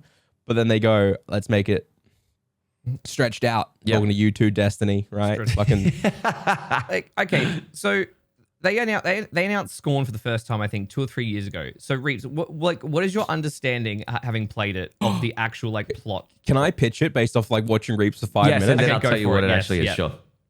You walk through a giant castle made of meat, like a netherrack Minecraft meat castle. And you have a punching glove gun, like one of those classic like guns that you pull a trigger and a boxing glove comes out. Okay. And you use it to punch naked, elongated chickens.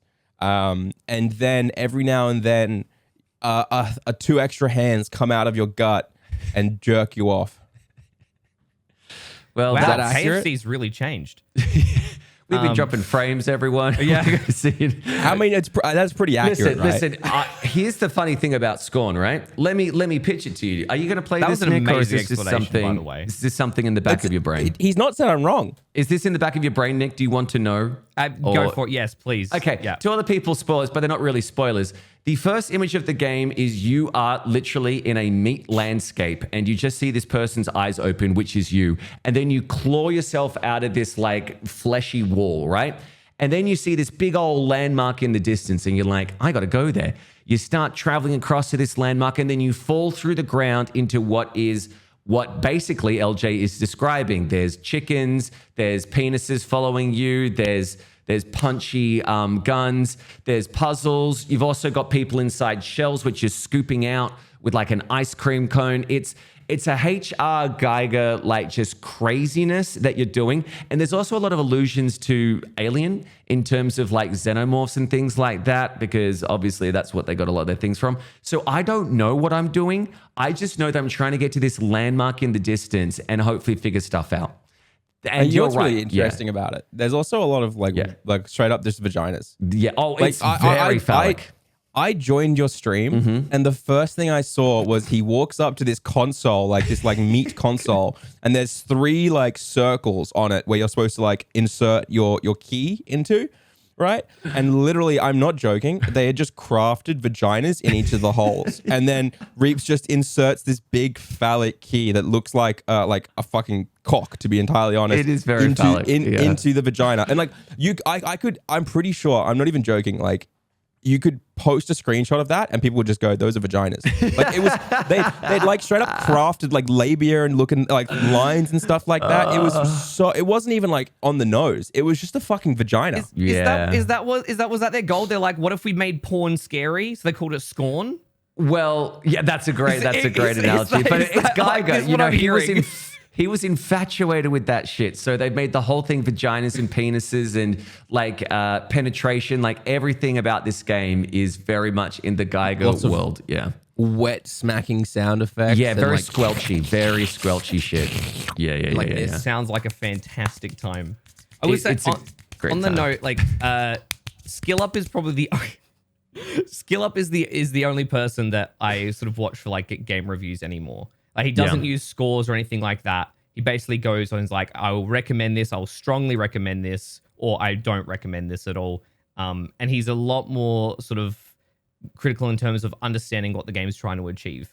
So his reviews I really like a lot, and he has a lot of great takes. And he's Aussie, which is really cool. So I have scores. I review via score because I do review games. I have my own little like Trello board where I just review things for my own fun game, right? And I review them under 3 criteria.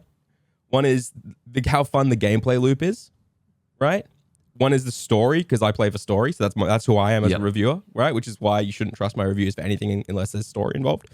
And then the third one, I've got COVID brain. I can open it up and look, but essentially I've got 3, and I mark it out of 5, and I do it all. But most of it really, music. Sorry, it's music and sound design is what I do for my last one because I think it's really powerful.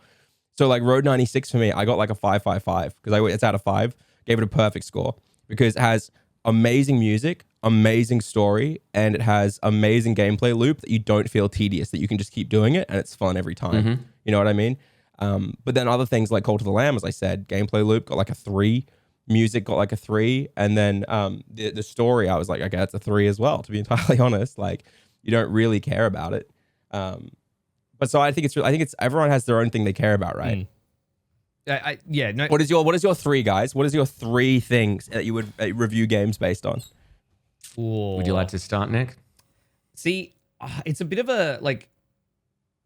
I feel like over time for me, I think stories played a bigger part because I'm playing less multiplayer games. I think overall, just in general, I'm definitely more preferring the narrative experience, or and sort of like being taken on like a journey. So I think that sort of the narrative of the general direction I think has plays a big part for me. I think as I've gotten older and become more of a mature gamer, definitely I just noticed a lot more things as well. In terms of like either picking up on annoyances or realizing, wow, this is great. They really thought through stuff. So I think sort of the general gameplay and the experience that like in terms of your interaction with the game. So I guess you could kind of sort of call it the gameplay loop, but also sort of a bit. I think gameplay loop should be everyone's for one of them. Yeah. Like, because what's the point of playing a game if the gameplay loop, the core concept, the core mechanics aren't good? Yeah. That's it. And then like I don't with graphics, like it's like I could appreciate something that has good graphics, but that's not something I hold in like that in too high of a chord, because like there are great games that are like just basically pixels. So it'd be, I don't know. Which inherently, if it's their choice, that could be good graphics as well. Like, exactly. That's the other direction. Yeah. Like Terraria is just pixels, but those graphics are kind of fucking beautiful because that's what their choices were when they chose to do that. But I'd say, I don't know, it's like a bit of a cop out. It's very similar to you, Eljay, because like I found myself enjoying like Outer Wilds that I played this year for the first time is the best game, one of the best games I've ever played. It was a phenomenal experience that really puts sort of you in control of your own narrative. Dogs are agreeing. No worries. What about you, Reapsy? What do you look for in your 3? What would be your 3 that you rank people for? I don't think I have a 3. I think it's more of a thing. As soon as I pick up a game and play, I know if I like it or not. For instance, I'm going to say a game, and you may play this because you're very much into indie games, but one of my favorite games ever of all time is called To the Moon. Have you heard of To the Moon? I highly recommend anybody check this out. It's about a 4-hour game. It's top-down, kind of like Pokemon-esque thing. The story is beautiful. When you get to the end and you realize exactly what's going on, it ticks every box, and it has enough kind of gameplay along the way to keep you intrigued and motivated. So I think for me, a big thing is, one, I like games that don't waste my time. You know when there's like those big FPS shooters and they feel like they have to make the campaign 10 hours, as we talked about before, to keep people invested, but it's literally just the same level. And then, okay, well, here's a new enemy. It's more of a bullet sponge. Here's a new enemy. It's more of a bullet sponge. And they just add up to top of that. So the only thing that I could say is I don't like that, because it is just like doing the same thing over and over again. But Doom did it in such an amazing way where it's kind of like, if you want health, you got to go in for a melee kill. If you want to get shields, you got to, use this gun or whatever it was. I thought it was great action pace type of thing. I was only like 5 hours, 6 hours. I was like, perfect. For me, when it comes to games, I want a story. That is what I can say. If there was to bring it down to 3, I need a story. I can't just do that thing of like play along for the sake of shooting stuff or play along for the sake of just looking at the graphics, whatever it is. I want to know what the end goal is and if there will be a sense of achievement about it. So for me, that's what I would put down as my major things is I want something at least valuable and worth my time, and obviously enjoyable to play. Because I think a lot of people, when they say play Dark Souls, you're going to feel so rewarded at the end.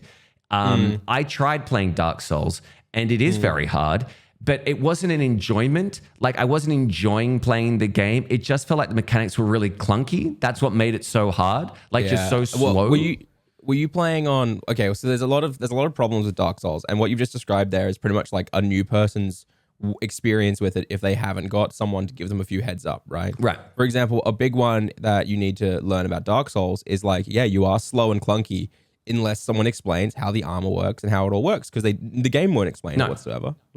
No. And so like people usually, unless you have someone who says, hey, if it's your very first time playing Dark Souls 3 or even Elden Ring, probably go a light armor build and go Dex, and people are gonna be upset at that. But it's like, because you actually feel like you can move, you can do things. The game's a lot easier to understand. But what you're saying is a massive problem with the Dark Souls franchise is that it doesn't feel good. It's like a rhythm game, and if you don't have the ability to understand how the rhythm game is going and where it starts, it's a pain. It's a massive, massive fucking slog. I just don't have time for it. I don't have the patience. Like back in the day, when you were in high school, right? Or whatever, you can come home and you didn't really have homework. You're just like, I can play this game all weekend. I've got 2 weeks off of school holidays. I can do whatever the fuck I want. So you like absorb yourself into a game. You can just do that. We no longer have that. We're just like any free time. You're like, should I be doing more in terms of, Twitch, YouTube, whatever it is, TikToks? Well, now it's like, I just want something that I can pick up and play, not have to remember all this backstory or how to do the mechanics and everything. I just want something that feels rewarding and that I'm going towards a goal that is enjoyable, because a lot of games do want to do that Dark Souls build of like make it as hard as possible. You'll feel rewarded at the end. It really is an investment to play, but you'll feel so gosh darn good at the end because you finally achieved it. You climbed the mountain, you planted the flag. For me, I just want to pick up and play a game because I just want to escape for a bit and enjoy myself rather than, boys, the other day I was like, you know what I'm going to do? I'm going to sit down and play a game on my TV. This is unheard of. I always play on PC, right? What? So I load up the Xbox. Loads up, bing, bing, bing. And then it's like, you need to do a console update. Hey, sick. Do the console update. Then I'm like, I'm going to play, I'll put this disc in, put the disc in. You need to do a disc update. There's like another 4 gigs. I then get into the game. This is Halo, by the way. Sorry. I downloaded Halo. Oh, you poor bastard. Yeah, I downloaded Halo because I wanted to play the campaign, right? So I downloaded it. And then it's like, okay, you've downloaded it. Time to play the game. And I click on it and it's like, you have not downloaded the campaign. You downloaded the multiplayer. And I'm like, so you have to download the multiplayer to then download the campaign within the app. Yeah. What the hell is that? MCC. Yeah. Oh yeah. It's absolutely a pain. To be honest, Halo's not much nicer on PC than what you've explained there as well. It's still pretty bad.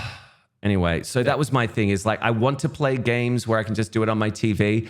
But again, it's like 3 hours of downloads because you haven't played it in X amount of time that I'm just like, forget it. I'm not, I'll just watch YouTube or I'll go out for a walk. You know where you made your mistake? Where? You tried to play something not on a Switch. Yeah, true. Just plug and play. The Switch doesn't have any of those fucking issues. Like maybe you have to do a day one update for a game. Yeah. But after that, it's like, nah, dude, just have fun. Yep. Like that's what it is. Nintendo's biggest fucking thing. Why make a game if it's not fun? Yeah. Right? They may not always get it right, but that's what they say. Why play a game? Why make a game if it's not fun? And everything you play on your Switch tends to be fucking great, to be honest. Even if like for me, sometimes I'll boot up the Switch and a certain game I want to play, I haven't touched in a while, so it'll be like, oh, there's a little update or there's a system update, but the updates are super quick. Like the small updates, they're very very quick, and so you're like you're barely waiting to get into the game. It's always a short update. So the Switch is I love my Switch so much, but sorry, I came back into the tail end conversation. Also, yeah, even if there's not like a crazy strong narrative, there's like an overall goal that has interested you. So like that's why I've put a lot of hours into Terraria, played a lot of Stardew Valley, and a lot of games similar to that. They're a lot of fun. There's a new game that's I think just gone into 1.0 called Re-Legend, which kind of mixes a bit of like Stardew, and some like RPG elements and like monster taming. I'll be the judgment of that. Yeah, there's a lot of farming involved, but it combines a lot of different elements, and it seems really cool. And Kirsty and I are gonna eventually like jump in because it has like up to 4-player co-op. So we're keen on trying that out and having a good go, because I've been sort of keeping an eye on it over the years, and they've done a lot to it, which is nice. They'll be working on bringing it to other platforms soon because they had like a really successful Kickstarter. But yeah, there's other games like that. So there's taming, there's farming, there's build houses, there's exploring. Okay, wild take, it's too much. They're doing too much. Maybe it'll all be amazing, but I've never played a game that does this many options and ends up having any of them be necessarily good. Yeah, more features doesn't mean it's being good. It's also got mixed reviews already. Yeah, and it's not even out. I haven't yeah, we haven't had a chance to play it. But it's interested us enough that we want to try it out. Like that's gonna be a little game that we're gonna explore together. But okay, mate, I'm just reading the reviews. I really liked this game. I wanted to play it with my friends at all. However, we can't. The connectivity is garbage. Next one. The idea is great. Farming live sim with monsters. Yeah, that's a lot of different stuff you can do. Shame I can't play with friends. Oh, God. Final part of the game is very poorly ending, and I couldn't even do it because of lag. Oh, gosh. Okay, well, here's something. If we can recommend one game that we would tell people is kind of befitting of what we like overall, like this to us is the perfect game for us, like bring us more, what would you recommend to the listeners and viewers out there? What's your go-to? It depends on, I find that it really depends on what someone's after. But right? This is you. This is what you're after right now. I'm not saying like they have to download it, but they're like, I understand because Eljay likes this game. Nick thinks this is the pinnacle game for him. Again, I'll go first. As I've said, to me, one of the most perfect games I ever played, because I went in knowing absolutely nothing, was a game called To the Moon by Freebird Games. Yeah, I'm so glad you said that. Yeah, that to me is like the pinnacle game. I'm just like, yes, this hits it on the head. This is perfect. This is everything. It's easy to pick up and play. I can play this 3 years down the track and know exactly where I've left off. It's just that good. But for other people, maybe different. So, To the Moon was fantastic. Have you played the other ones, like the sequels? yeah. I haven't played the recent one though, which I'm gonna spend time. Same. Yeah. But man, that was like, that's one of those games I hold in high regard as like, it's not a long game, but it gives you a really beautiful like experience and a really nice like narrative. So like, oh god, and it's just like one of those little like RPG maker games basically. Yeah, like, and it's so funny and it's so witty and like loving and everything. And then at the end, you're like, I was like crying, dude. I was like, oh my god, it was so good. Oh my god. I don't want to give it away to people who want to play. It's about a 4-hour game. It's very quick. I think I would have to say, and no one's going to be shocked by this, but the only game that comes to mind that I think I could wholeheartedly like 10 out of 10 recommend forever, right? And it's not Road 96. Road 96 is amazing, but it wouldn't be the best game of all time. Like, you know what I mean? It has to be Stardew, right? Because the biggest complaint people have for Stardew Valley, anytime Stardew Valley comes up, is, oh, I don't like having energy every day. I don't like being capped. And it's like, well, that's not necessarily criticism to say it's bad. That's just criticism to say that you don't like, you know, because if they remove energy from the game with daily energy, it's kind of like, okay, so you're gonna be bored within 3 days because you can do everything forever. Yeah, right. You know, Gotcha. Or they were like, well, I don't like having time-based stuff, and it's like, well, that again, that's the whole concept, right? Yeah. But I feel like Stardew is one of those things where, as I said earlier, like they decided on a concept, they made everything as simple, they made it all fun, they didn't make anything tedious, right? Like if you get into something, it's always an enjoyable process, and the things you don't enjoy, you don't have to do them, right? Like nothing in that game is ever forced to do. Even the events and stuff, you can just walk away and be like, I don't want to do it. It doesn't matter. Nothing makes you do anything. You can spend the entire time fishing if you want. You can spend the entire time farming. You can spend the entire time in a dungeon. You can do whatever you want in that game, and it'll always feel rewarding and does what it does well. Yeah. Right. Also, the fact that there's multiplayer in it that works so fucking well and is so fun to play with friends is just amazing. You know, they don't overcomplicate it. The extra content that constantly comes out fits it. Doesn't feel tedious. You know, it has to really come across as a perfect one, because the story you build yourself and the world is so vibrant that it's perfect. Like whatever story you do, you'll enjoy, right? The music in it is absolutely amazing, and the gameplay loop can pretty much be played forever without getting bored, because there's always something else that you can do, like always, and it's always fun to do it. And there's oh shit, I completely forgot, today's the jellyfish fair. Oh, today's the night market. This is awesome. Oh dude, I'm just gonna go to the star dungeons today, or skull cabins, and try to get to the star levels. Like it's literally the perfect game. And most of the people who criticize it are totally fair to criticize it, but they're not criticizing it from a point of actual issues with the game, and more from I am playing this for certain reasons, and therefore the core doesn't work for me. And that's like, okay, well, it's not for you then, right? Like, it's not necessarily a bad game. Okay, that's fair. I mean, I've arced on about it, but like, or like a ton before. But yeah, Outer Wilds truly is probably my best pick. It's a game that you so want to play. Once you like it, you can only truly experience it once. Because once you know, like once you know the overall narrative, like once you've gotten to the end of the game, you know the narrative, you know everything that's going on. It's you like that's it, right? So if you were to replay it, like you're not going to have the same magic that you had when you were first playing it, because the whole game is based around the mystery of what's going on. And so, like, you know, they give you like a little bit, you know, a little bit of like a guide at the start to kind of get you on the right track, and then you're literally you're at the mercy of what you want to do. Like it's a game that you craft your story, like you choose where you go, and then it depends on, you know, depending on where you land on a planet, your first planet, and then what clues you find, and then basically piecing everything together. Like, so at the end of the game, right, everyone gets the same point, right, of the end of the narrative. But how you get there, everybody's experience is so different. And I think games like that are fantastic. It's the game where you will chat with other people who have played it and be like, what happened when you played? Like, okay, so it's like, this is this. Oh, that's crazy. Because like I did this and then this happened. And I'm just looking at some of the reviews, and it's funny that you say that, Nick, because firstly, one of the reviews is this: I want to forget I played Outer Wilds so I can experience it all again. And that's by Crackhor, is the name of that person. Pretty wild. And some people have 16 hours, 20 hours. Some people have 80 plus hours on this game. And there's also a DLC for it. I believe also fantastic as well. Okay. All right. There's it's kind of funny because if you buy the game and the DLC at the start, right? So you have them both installed and then play the original game. There's actually there's a chance that you can accidentally find the DLC thing in your main game, which opens up like a whole other can of worms.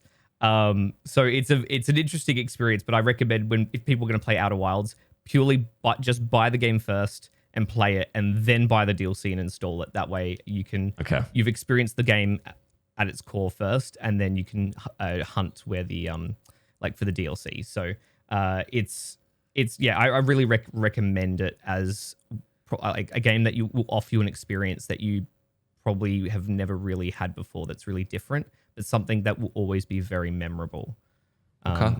Yeah, I find what you've talked about has really sparked a reminder of me for Breath of the Wild. I think Breath of the Wild is similar to some of the stuff you said, probably not to the same degree, but what you're saying there shows really good game design. And I think this is a thing that a lot of people struggle with in open world games. And I think I talked about this when Elden Ring was out, probably, because Elden Ring's game design had a massive flaw in the sense that the open world didn't direct you in a nice way, right? Like, it pretty much is they took the concept of open world and said, go do whatever you want. And that's fine. But after a little while, most people will start feeling a little bit lost and unsure what to do. And I think a lot of people did have that issue. And then they had issues at the end where they were like, okay, now it's just streamlining the end and it's really fucking hard. You know what I mean? So like the game design in Elden Ring had good things, but also had really bad things in it. Yeah. Whereas games like Outer Wilds, as you've just said, or Breath of the Wild, which are open world games, the design is like, it lets you explore and kind of do whatever you want. And you always feel like you can go to a goal or go to a thing. Like you're never just existing in a world kind of lost. And I think if a game is trying to achieve making you feel lost, that's fine. But I don't think Elden Ring wanted you to do that. I think Elden Ring was supposed to make you feel like a normal Dark Souls game, but in an open world. And they kind of struggled at doing that, right? And the quest implementations were bad and the directions were bad and other things, right? But the fighting and combat is fucking great. Yeah. Okay. You know, I spent like 6 hours just fighting the Sun Warrior at the very, very start of the game when you weren't supposed to. I got like one blood slash ability, and then I spent the rest of it literally just sat there.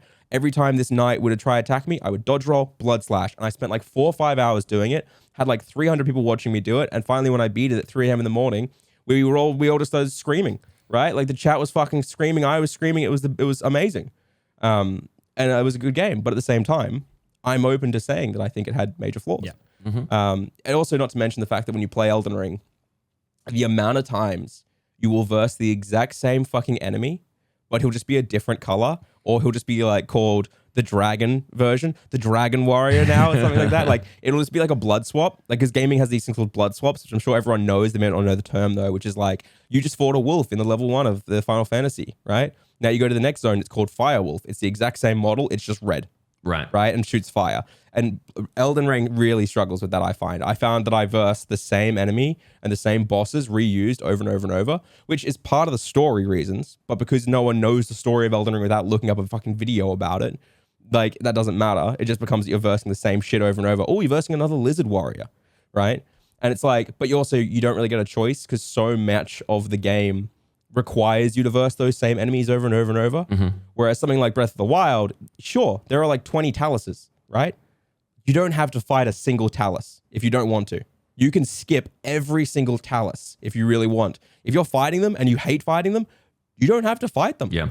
Right? Yeah. Elden Ring, you hate fighting that boss, you probably have to fight it either way. Yeah. At some point you will have to tackle it. But that's what I liked about like Breath of the Wild a lot is like you always had the overall quest marker and like side quests that you'll pick up by talking to people. So you already at any point when where you need to go. And first for me, I was just like, okay, cool. I know I need to go there. I'm just going to do some exploring for a bit. And then you go on a tangent. And then you kind of like, I found this cave. And then you kind of craft that own little story as you go.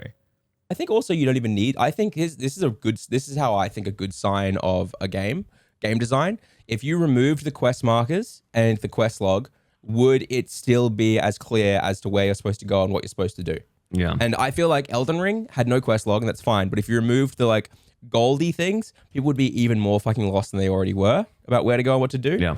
But Breath of the Wild, if you removed the map markers and stuff, that game still tells the story of where to go so well. If you didn't have it, everyone would go out, they would do the plateau, and then they would see the giant monster in the castle, and they'd be like, I guess that's my final location. And anywhere from Hyrule, you can see the final location, or you can see the 4 different landmarks that you should go to for like fighting the divine beasts. You know what I mean? Right. Like the game design is built in a way that no matter where you are, you plop down, you can see a landmark and go, I'm going to go to the landmark. Yeah, I think like if you get rid of the quest log but kept like a track of the conversations you've had. So because I can't remember that, like the main character, like they actually tell you like, yeah, if you go northwest from here is where this thing is. So you know on the map, oh, so if I go northwest, I'm going to get to that point. Cool.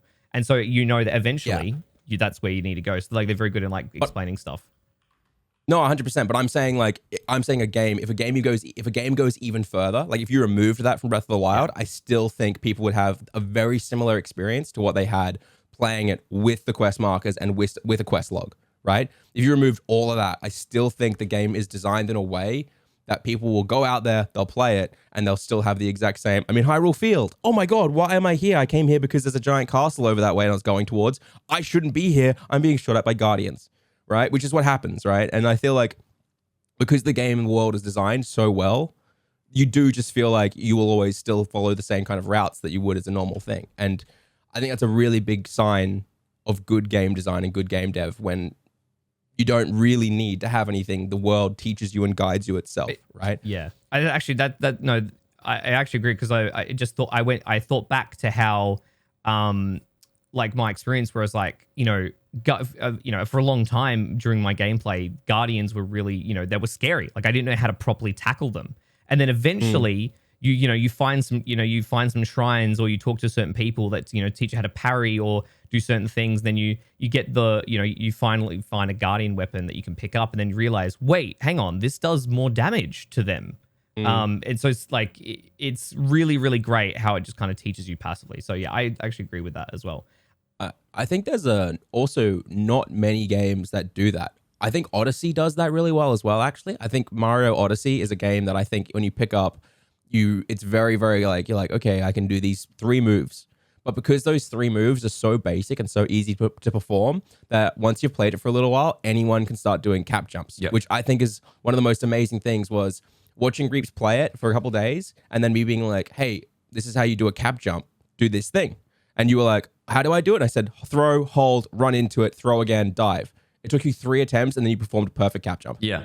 Like, and I was watching it just being like, that's how you know a game is built so fucking well that someone in a Twitch chat can tell you what to do and the person will still be able to pull off what is a basic move, but is also still requires a level of coordination and it just completely changes the movement for the game for the rest of the whole thing. Nintendo is just so good at that. I mean, you look back through their whole catalog, like from day dot, where it was like literally Mario's a side scroller where you just jump on Goombas, you know what I mean? And you just run off and do Koopa Troopa things. And you just learn, oh, if I jump on this shell, then it becomes a shell and I can then jump on the shell and it like scorches ahead and kills all the enemies.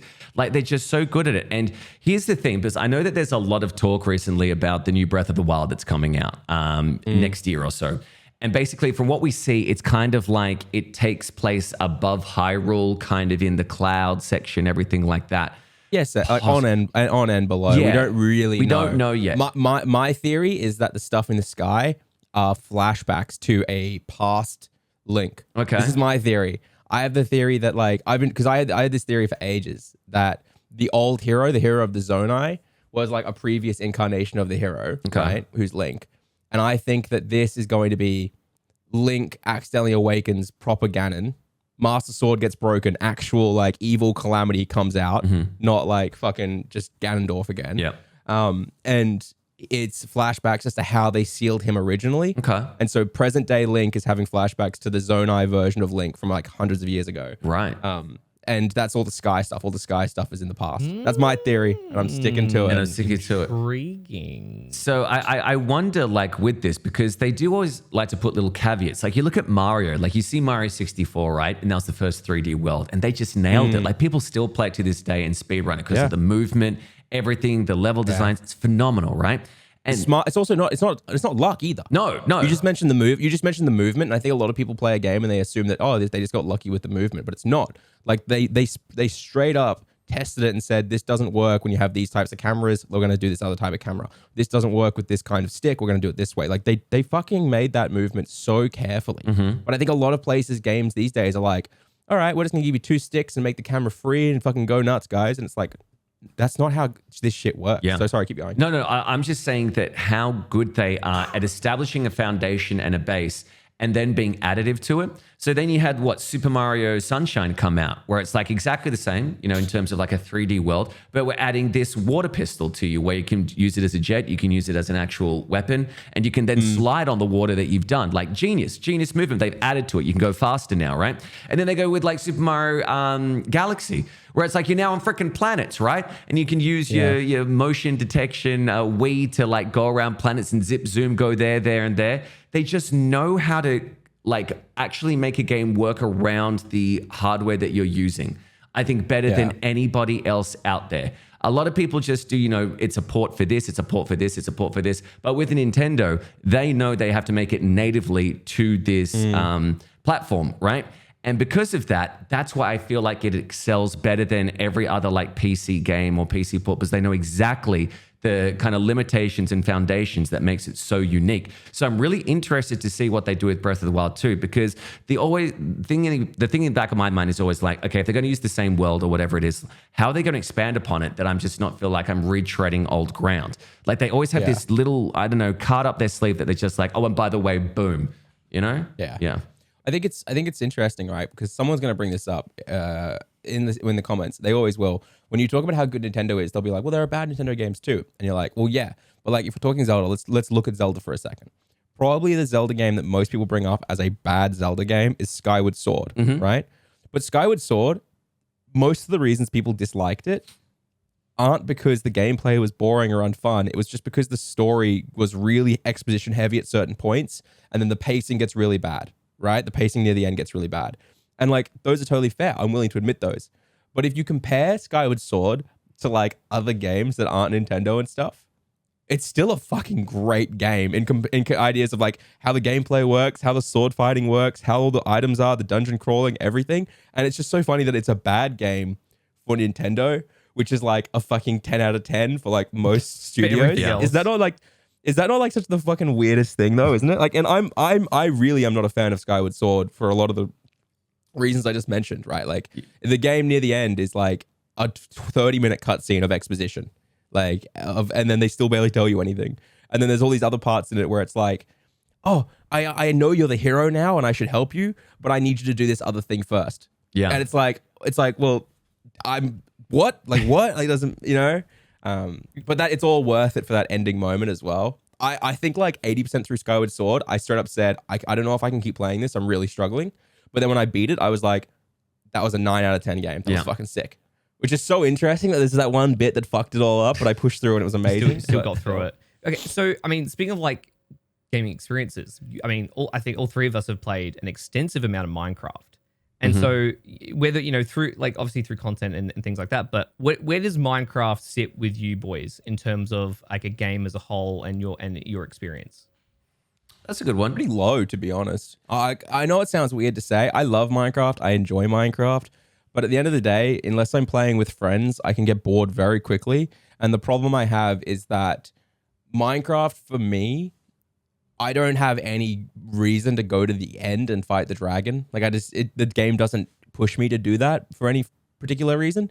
So like the moment I've got a house that I'm happy with and I've got a sustainable amount of food, you know, and stuff like that, or I've got some good armor, it's like I find there's no extra big project for me to go on and tackle. Yeah. And I know the dragon's meant to be a part of that project, but like I don't get anything out of it other than, oh, now you can explore the end and get an elytra. And I'm like, I just don't really need it. I got a horse.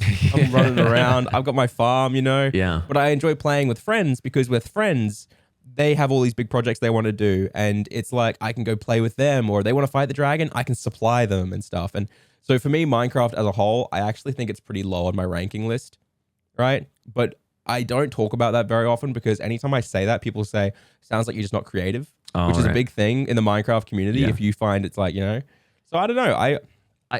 It's low. Yeah. For me, Minecraft is kind of like a construction game. You know what I mean? It's basically getting resources and then building things that you want, right? And that just doesn't appeal to me in the slightest. That's just not me. I don't want to build houses and be like, and this is where the bed would be, and this is where the food rations are and everything, and make it look all nice. I literally want to go out and explore and experience adventure. And the only like real adventure when it comes to Minecraft for me is when you go down into the mines. You know what I mean? And then you see all the crazy creepers, and you can see the skeleton archers and everything like that. And it's like, it's good for a while, but there's never a sense of like I've accomplished something, you know what I mean? It's like I got more experience at the bottom, like my green bar's filling up, and I'm just like, what does this do? I get better enchantments. Now I've enchanted. Yeah, I like get enchantments now. So for me, I think it's great, like for people who do like construction, do like building and, taking into effect, I need this amount of this, and I can then create this, blah, blah, blah, blah, blah. But for me, I'm just like, there's no real story there, which I think is the real heart of it. And I never find myself like craving to play Minecraft on a day off. I prefer to play something else. So that's just me. It's really interesting hearing it, because I think a lot of people also feel the same way. And I do as well. It's like you play it for a while and you kind of hit that wall of like, okay, well, what do I do now? And it's interesting hearing Minecraft Live happened over the weekend, and it's like it's always interesting hearing them talk about it, where they see it as like you're crafting your own story and your own narrative. Like you're deciding, I'm gonna build this house, but I need this material, and then you go on this adventure to find it, and then these things happen. And I'm like, look, that's all well and good, and it's like it just shows how different you can play it depending on who you are and what you're wanting from it. Like if you just want a mindless, like I'm just gonna go out and just kind of mine stuff, like it's like you've got that, it can cater to a lot of experiences. But it's also had me a bit more excited for Legends, which they showed off some gameplay for, and they've talked more about it during the live conference. How much do you boys know about Minecraft Legends? None. Absolutely nothing. I didn't even know a mob vote was happening until Jack Buzzer tweeted that he woke up. He also tweeted he woke up, and it was like 5 o'clock in the afternoon. I swear, these TikTok streamers and TikTok creators, they got fucking life sorted. They make one TikTok a day, and then they go to bed, and they wake up at 5 o'clock and play Destiny 2 for 6 hours. These TikTokies, man, these TikToky guys, they got it more sorted than the YouTube guys. I just can't break through the algorithms. So yeah, they got it good. Calling out Jack. I mean, your shorts are doing really well though. Yeah, but the thing is, I don't know how to put it over to TikTok. But that's a story for another time. What's Legends? What exactly is Legends? They are pitching this game as an action strategy game. Okay. And they're offering it as so it's going to have a Eljay just crumpled into his chair. Go on, Nick. But basically, so there's an overarching story. So they're calling it pitching it as it's a legend. So it's like the whole thing is like, okay, so the initial trailer opened up of a villager reading a bedtime story to a baby villager. Right, so I'm watching it now. Yeah, and it's this, kind of thing of like, you're talking about this tale, this legend of myth type thing. Right. The whole game of essentially the overworld is trying to defend against the piglin invasion from the Nether. Right. But there's like this overarching story. They've created these 3 characters, which they think like embodies like the 3 main pillars of Minecraft: knowledge, action, and foresight. Is the 3 they call, like that's their names. That's their names.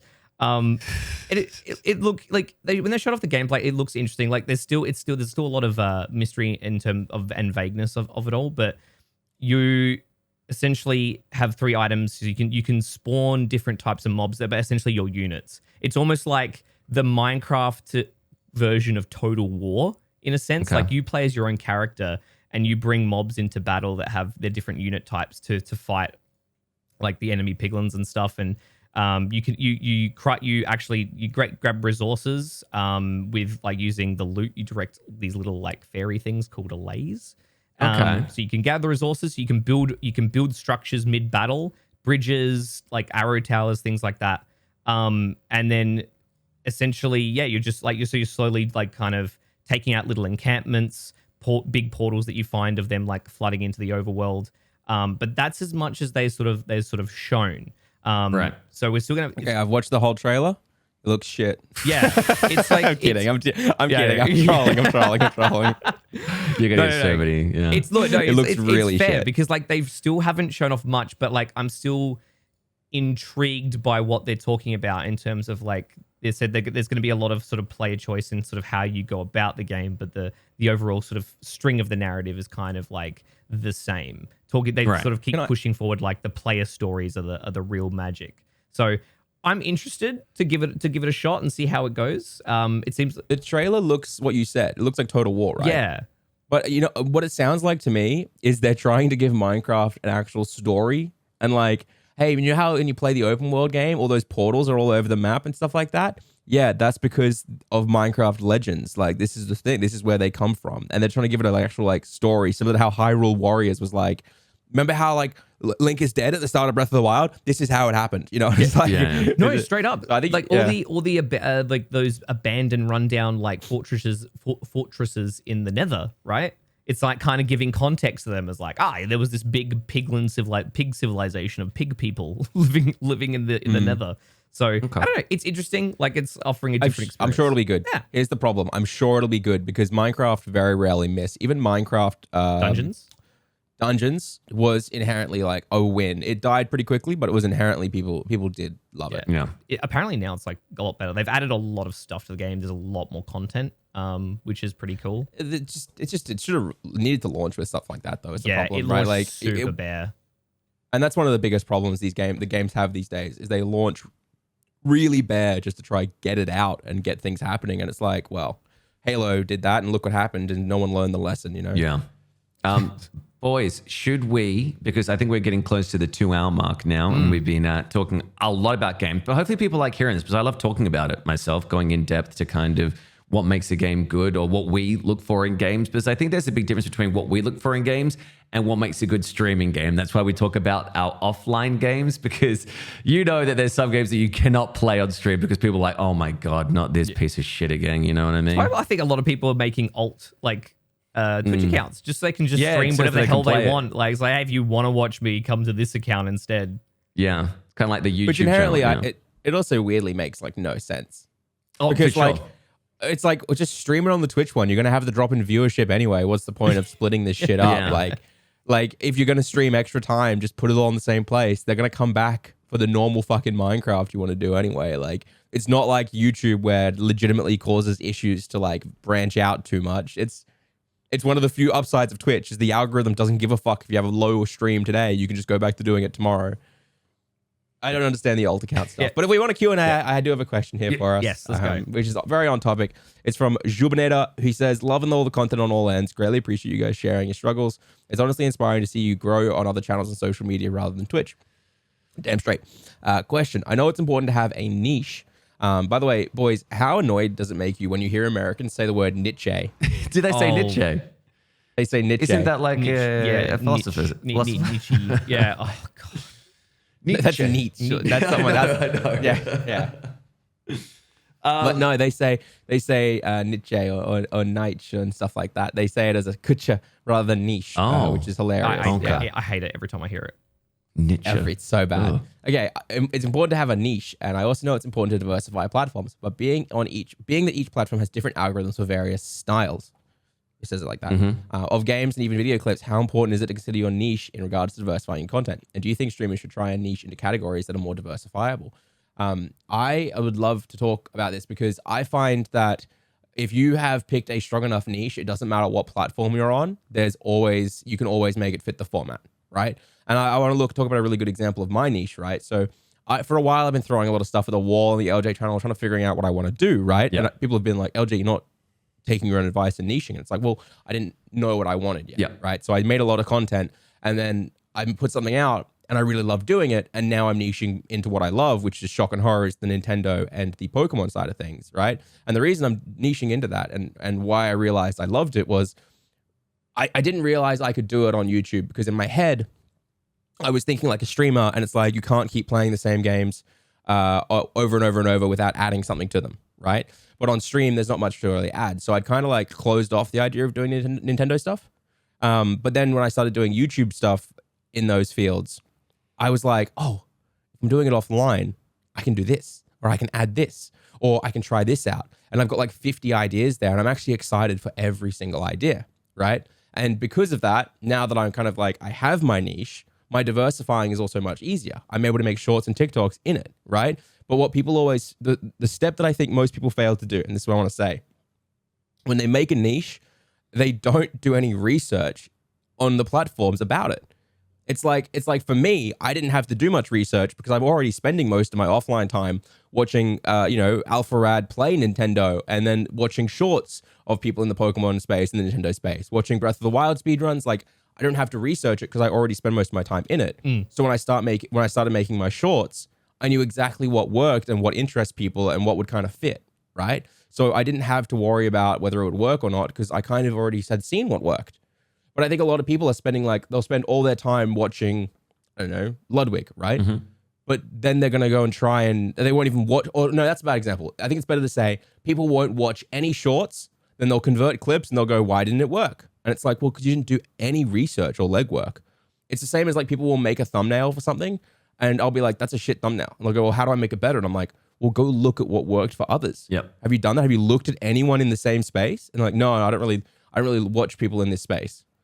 Well, if you don't watch it, how the hell are you going to know if people are going to enjoy watching you and you've barely done the research into the space and the industry? Yep.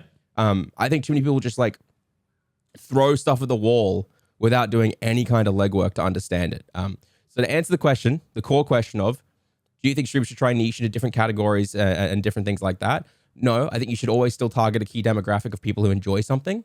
And I think if you've done the legwork, you'll realize, and you've picked a good enough, like a good understanding of a niche, like as I said, for example, Nintendo, Pokemon, or cozy games like Iona, that will fit on any platform. There's always an audience for something on any platform. It's just a matter of you have to actually do the research into what is working on that platform, right? And that's my thoughts. Yeah, and what they're looking for and what people were wanting to watch from that demographic as well. Yeah. It's exactly right. Like no one cares about your insane sick skill shot of a short because it's all about you, right? Like, or you know what I mean? Like they want to see their favorite. So Reapz and I talked about this yesterday. I showed Reapz the intro for the next video and he was like, should you show your flash of your face in the very, very, very start? And I was like, I hadn't really thought about it because you said so that people like engage with you and like your personality. And I was like, well, I just don't think I matter. Right? Like I want people to click on this and instantly get like the value and the funny and the entertainment and the thing they love, which is the Pokemon concept, right? And then they'll see me throughout the video as almost it's like almost me and Iona who are in this video are almost secondary to the main character, which is the Pokemon and the concept. But as I release more and more content in the sphere and in the niche, then people will be clicking it less so because they want to see more about this concept and they want to instead see me and what I'm doing. Yeah. Right? Yeah. And so it's almost like I'm taking a whole step back and I realize that my niche and my content is what's crucial. And me as a person, I'm just simply a medium to help push the story along that they've clicked for. Yeah. Your content is the most important thing until you start reaching a point where you are building an audience and you can start injecting yourself a bit heavier as the personality that people want to watch. And that lets you spread better as well, right? Like once you get to a certain size, much like what Point Crow has done these days, he got to a certain size and then he was like, I can now start spreading myself into things that aren't just purely Breath of the Wild and Pokemon. He's like, now I'm going to do Subnautica, or I'm going to do this other indie game, or I'm going to do these big fun celebration cooking streams and stuff like that and edit those into videos. And once you build an audience to that size, that's when you can start spreading further. But for now, I'm trying to create a channel, and that means putting my own ego aside and being a medium to push something that some people are actually already interested in, which in this case would be Nintendo and Pokemon. No, straight up. So yeah, I don't know. I can't add more to that, honestly. Sorry. No, it's fine. Jubinator is a great guy, and I think the overall question he wants is like, do I have to do different editing techniques to establish a different kind of basis on each of the channels? And yes and no. Obviously, shorter pieces are obviously going to first of all be a different dimension, and also a different time frame. So when you're thinking about that, I guess think about your best approach. I'm still trying to crack it myself. Like what works on YouTube Shorts really well for me doesn't work on TikTok. What worked on TikTok for me doesn't work on YouTube Shorts. It really is. It's kind of its own beast, and how you kind of finagle it around. It sucks in that regard because it's like, well, now I got to do another edit, another take to try and get this thing. But I guess it's all a learning experience. But I think the main thing is if you have enough passion, enough drive to kind of be like, this is my niche and this is how I'm going to do it. The fact that you can then explore other different ways to edit or put across your message may actually lead to better editing down the track, because you're like, I know that when you go from like a 10-minute video to a 30-second video, trying to cram everything in that, you learn so much in terms of what's relevant and what you can cut, because it's just excess fat, you know what I mean? So I come from a background of, promos where it's all 30 seconds, all 60 seconds, 15 seconds, you got to get across a message. Come from that background, and I've learned an invaluable tool set, but also it then led to me doing hyperactive cuts, which is just nobody relates to. So it's finding that balance, I think, is the main thing, and knowing how to improve upon what you do. Yeah. And you're gonna get that from practicing. That's such an interesting way of putting it, because I think you're right. Like, I think, so I edited this next video on the Eljay channel entirely myself. Yeah. And I think that the reason I was able to do it is because I've been spending so much the last few weeks editing shorts. Yeah. Right. And it's a very different medium, but the shorts taught me so much so quickly and gave me so much experience cutting gaming content in a fun way that when I finally got this other footage and started doing this other thing myself, it was actually really easy. Like, I think it's a 15, 16-minute video, and it was about an hour or maybe 40 minutes of footage, right? And it's essentially 15 minutes, Iona and I catch Pokemon, and then we battle. Yeah. Right? But it's really fun. And it was super easy to cut, and I had multiple angles. It was really, it was like, but because I had a clear concept and a clear story, and I knew what was important and what wasn't, you know what I mean? And like, I had all this already had this established style thanks to my shorts that I knew would work in certain sections and certain ideas. And also, I think a big thing is what you said, Reapz. It wasn't so just aggressively bah, bah, bah, bah, bah, bah, bah, bah. And I think too many people these days are just trying to make it as short as possible, as quick as possible, and they're not thinking about storytelling overall. Yeah. Right? Pacing it properly, adding stakes, adding build up, adding funny juxtapositions, really considering that story. I think a lot of people just cut a highlight reel and then send it off and go, why is my retention so low? Yeah. And it's like, well, your retention rate is low because who the fuck wants to see a highlight reel? Yeah. No one. They don't know. It doesn't teach you about the person. It's just these are your best moments, and those moments are more kind of environment based rather than personality based. And every single highlight that you show is a chance for someone to leave the video. Yeah. Right? That's a core thing of it, right? Whereas if you're doing an actual story, people and you invest them properly, they watch the whole thing and they're really enjoying it and they're involved in it. And there are times where they'll leave, and that's probably where you start screaming at them or yelling. But the other times are probably when the story hasn't progressed in a good enough pace. Yep. Right? So I don't know. I think what you said there is really interesting. I think the shorts helped me become a much better editor much quicker. Yep. Despite the fact that I've been editing my entire life, right? But it's a different form of editing. There's so many different types of editing that people don't realize, and they think, editing is cutting things out and putting them together in a manner that's obviously comprehensible. But it's so much more than that, as you said. You could give everybody the same 3 minutes of footage and go, I want you to cut this, and you will receive back so many different cuts and different takes and narratives, angles, music choices, everything in between. And it really is that thing of what makes the one that stands out. What is it that they've done that really just hit you, and you want to watch more of that and not the 20,000 other ones. So give that a think. I think that was, I've been showing you guys these shorts that I've been editing for the Eljay Shorts channel. Yeah. And one the other day, I did this one, can you beat Charmander in a fight? Which is just literally just me being oh, he's the easiest one you could beat. If his flame goes out, he dies. And then it just and I go, so here's what I do. And it crops into me, and I will lean up to my microphone that's on fire, and I go, and a little smoke goes off and stuff. But the whole thing is animated text, but there's all these little animated drawings popping up and stuff like that. And I put a huge amount of polish into this 15-second clip. In the first hour, it got 17,000 views. Yeah. Damn. Right. Yeah. And now it just gets 50 to 60, 100 every hour from there. And every morning it boosts by 400, and it just floats so well. And it's I could have just uploaded that as a classic join combo fucking turnaround. Yeah. And that's a good way to start. That's a good way to start and understand the platform a bit better. But taking that time to go the extra level and the extra step of like having it pop up, fight or flee, and then like a thing flies up and like these epic anime lines are there. It only took me like an extra 40 minutes to do my entire intro on that short. But now that intro is done, I can use it on every single short that's similar to it. Yep.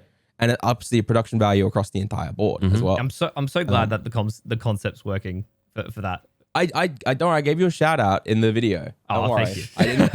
I asked to clarify. Nick did a fight or flee first, and I messaged and said, "Do you mind if I do it?" And he was like, "Go for it." So I credited him at the start of the video, and there's a link there and stuff.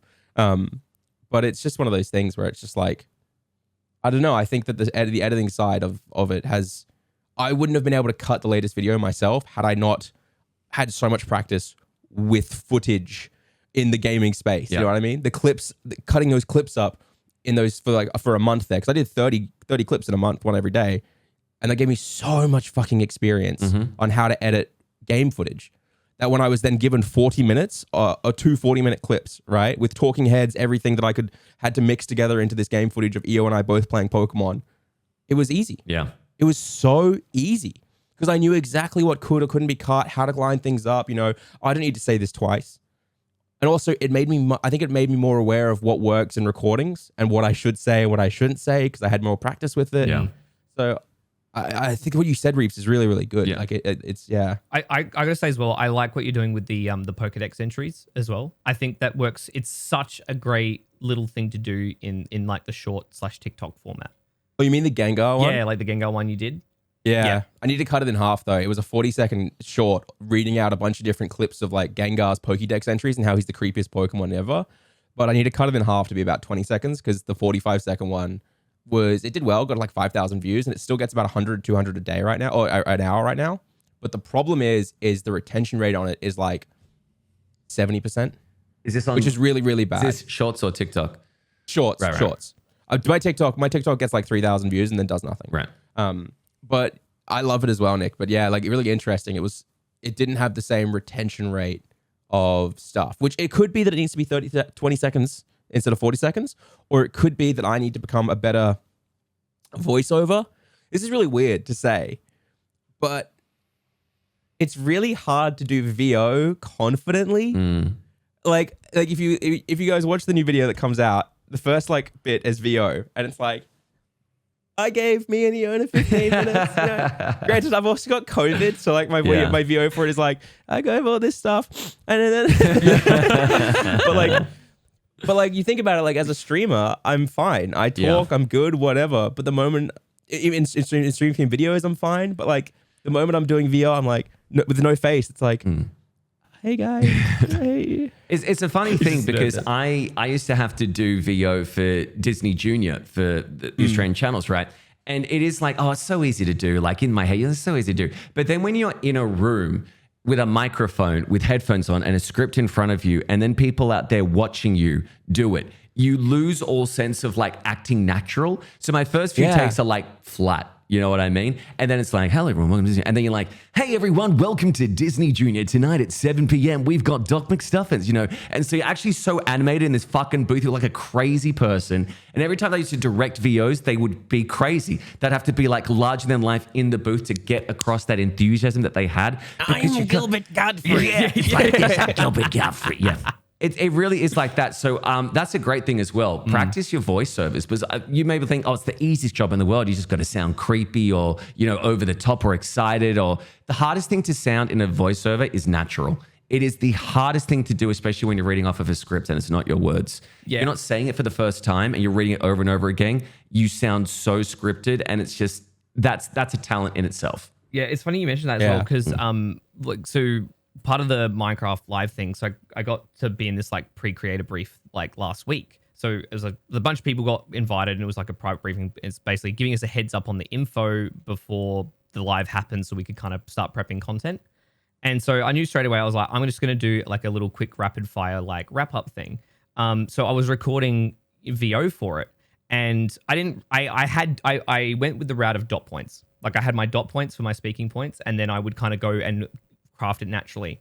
And essentially I did a lot of practice takes, like thinking out, okay, I know the general idea of what I want to say. now I need to convey it in a like a compact but natural manner.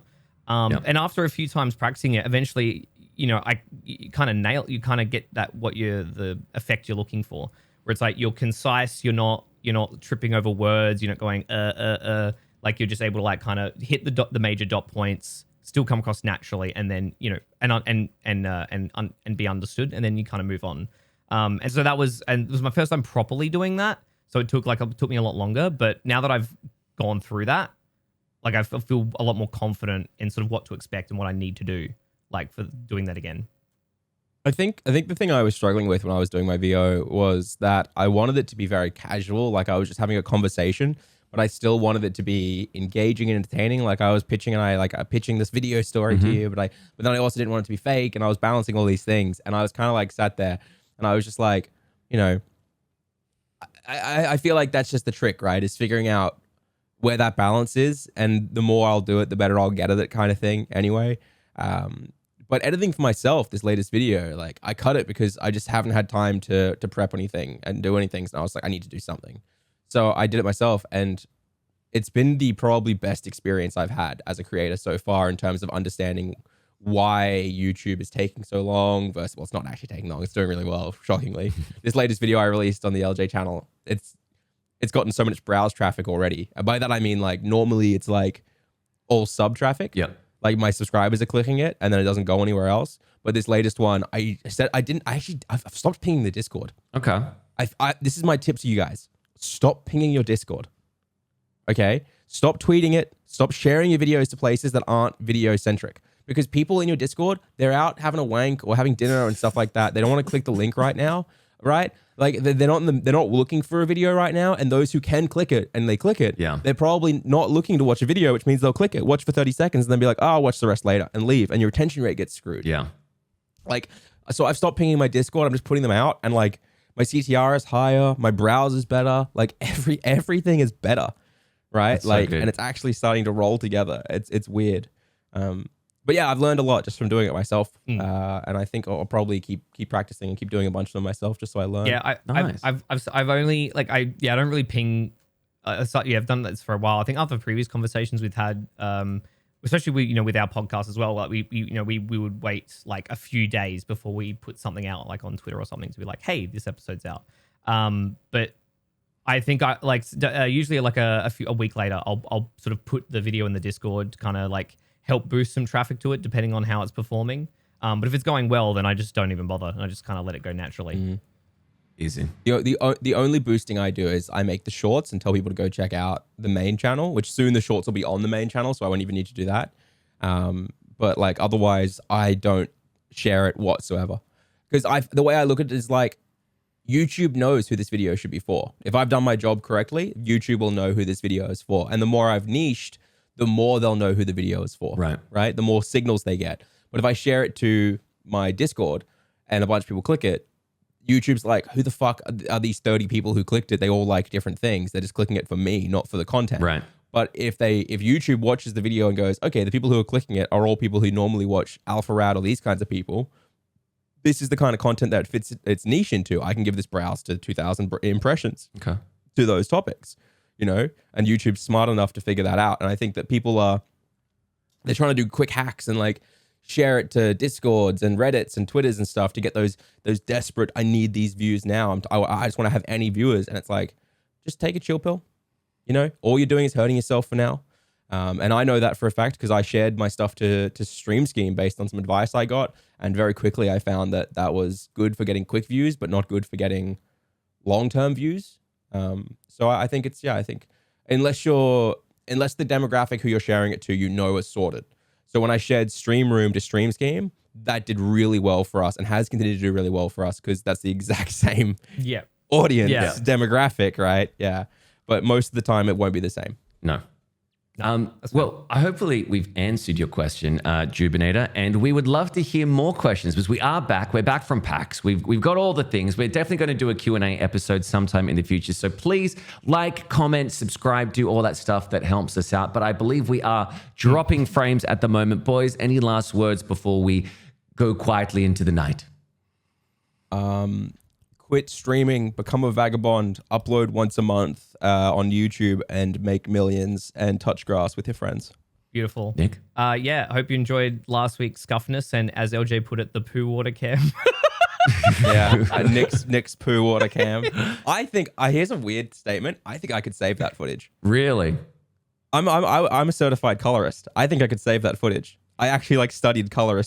I would. Yeah, I have no clue. If you'd shown me it was that bad, I probably could have been like, yeah, man, here, give me like 2 seconds. But I think it adds to the scuff nature of I what think it does too. Yeah. Like I did crappy subtitles and everything because I was like, this just fits the vibe. I left the whole intro in because I wanted people to see this is us just like doing things. So hopefully you enjoyed that episode. It's so fun. I've listened to it twice. Yeah, I haven't had a chance yet. Did the Sony last all the way to the end, or did it cut out? It cuts out like 10 minutes. Yeah, it cuts out about 15, 20 minutes before the end. 15 minutes, I think, before the end. So you will hear different noise gates and everything. It's fine. I could do the best with what I had. But anyway. Literally, I listened to it. I've watched the whole thing twice now. Yeah. And it is legitimately I think the majority of people won't even notice the difference. Yeah. I think if we'd not said anything and just uploaded the audio, they would have been like, yeah, this is fine. Yeah, that's true. That's true. Well, but if not, to those people who are listening, thank you so much for obviously going on your Spotify's, your Google Plays, everything like that. Really do appreciate it. But from us here at the Stream Room, we are dropping frames, and we'll see you all next week. Bye now. Good night. Bye. Bye.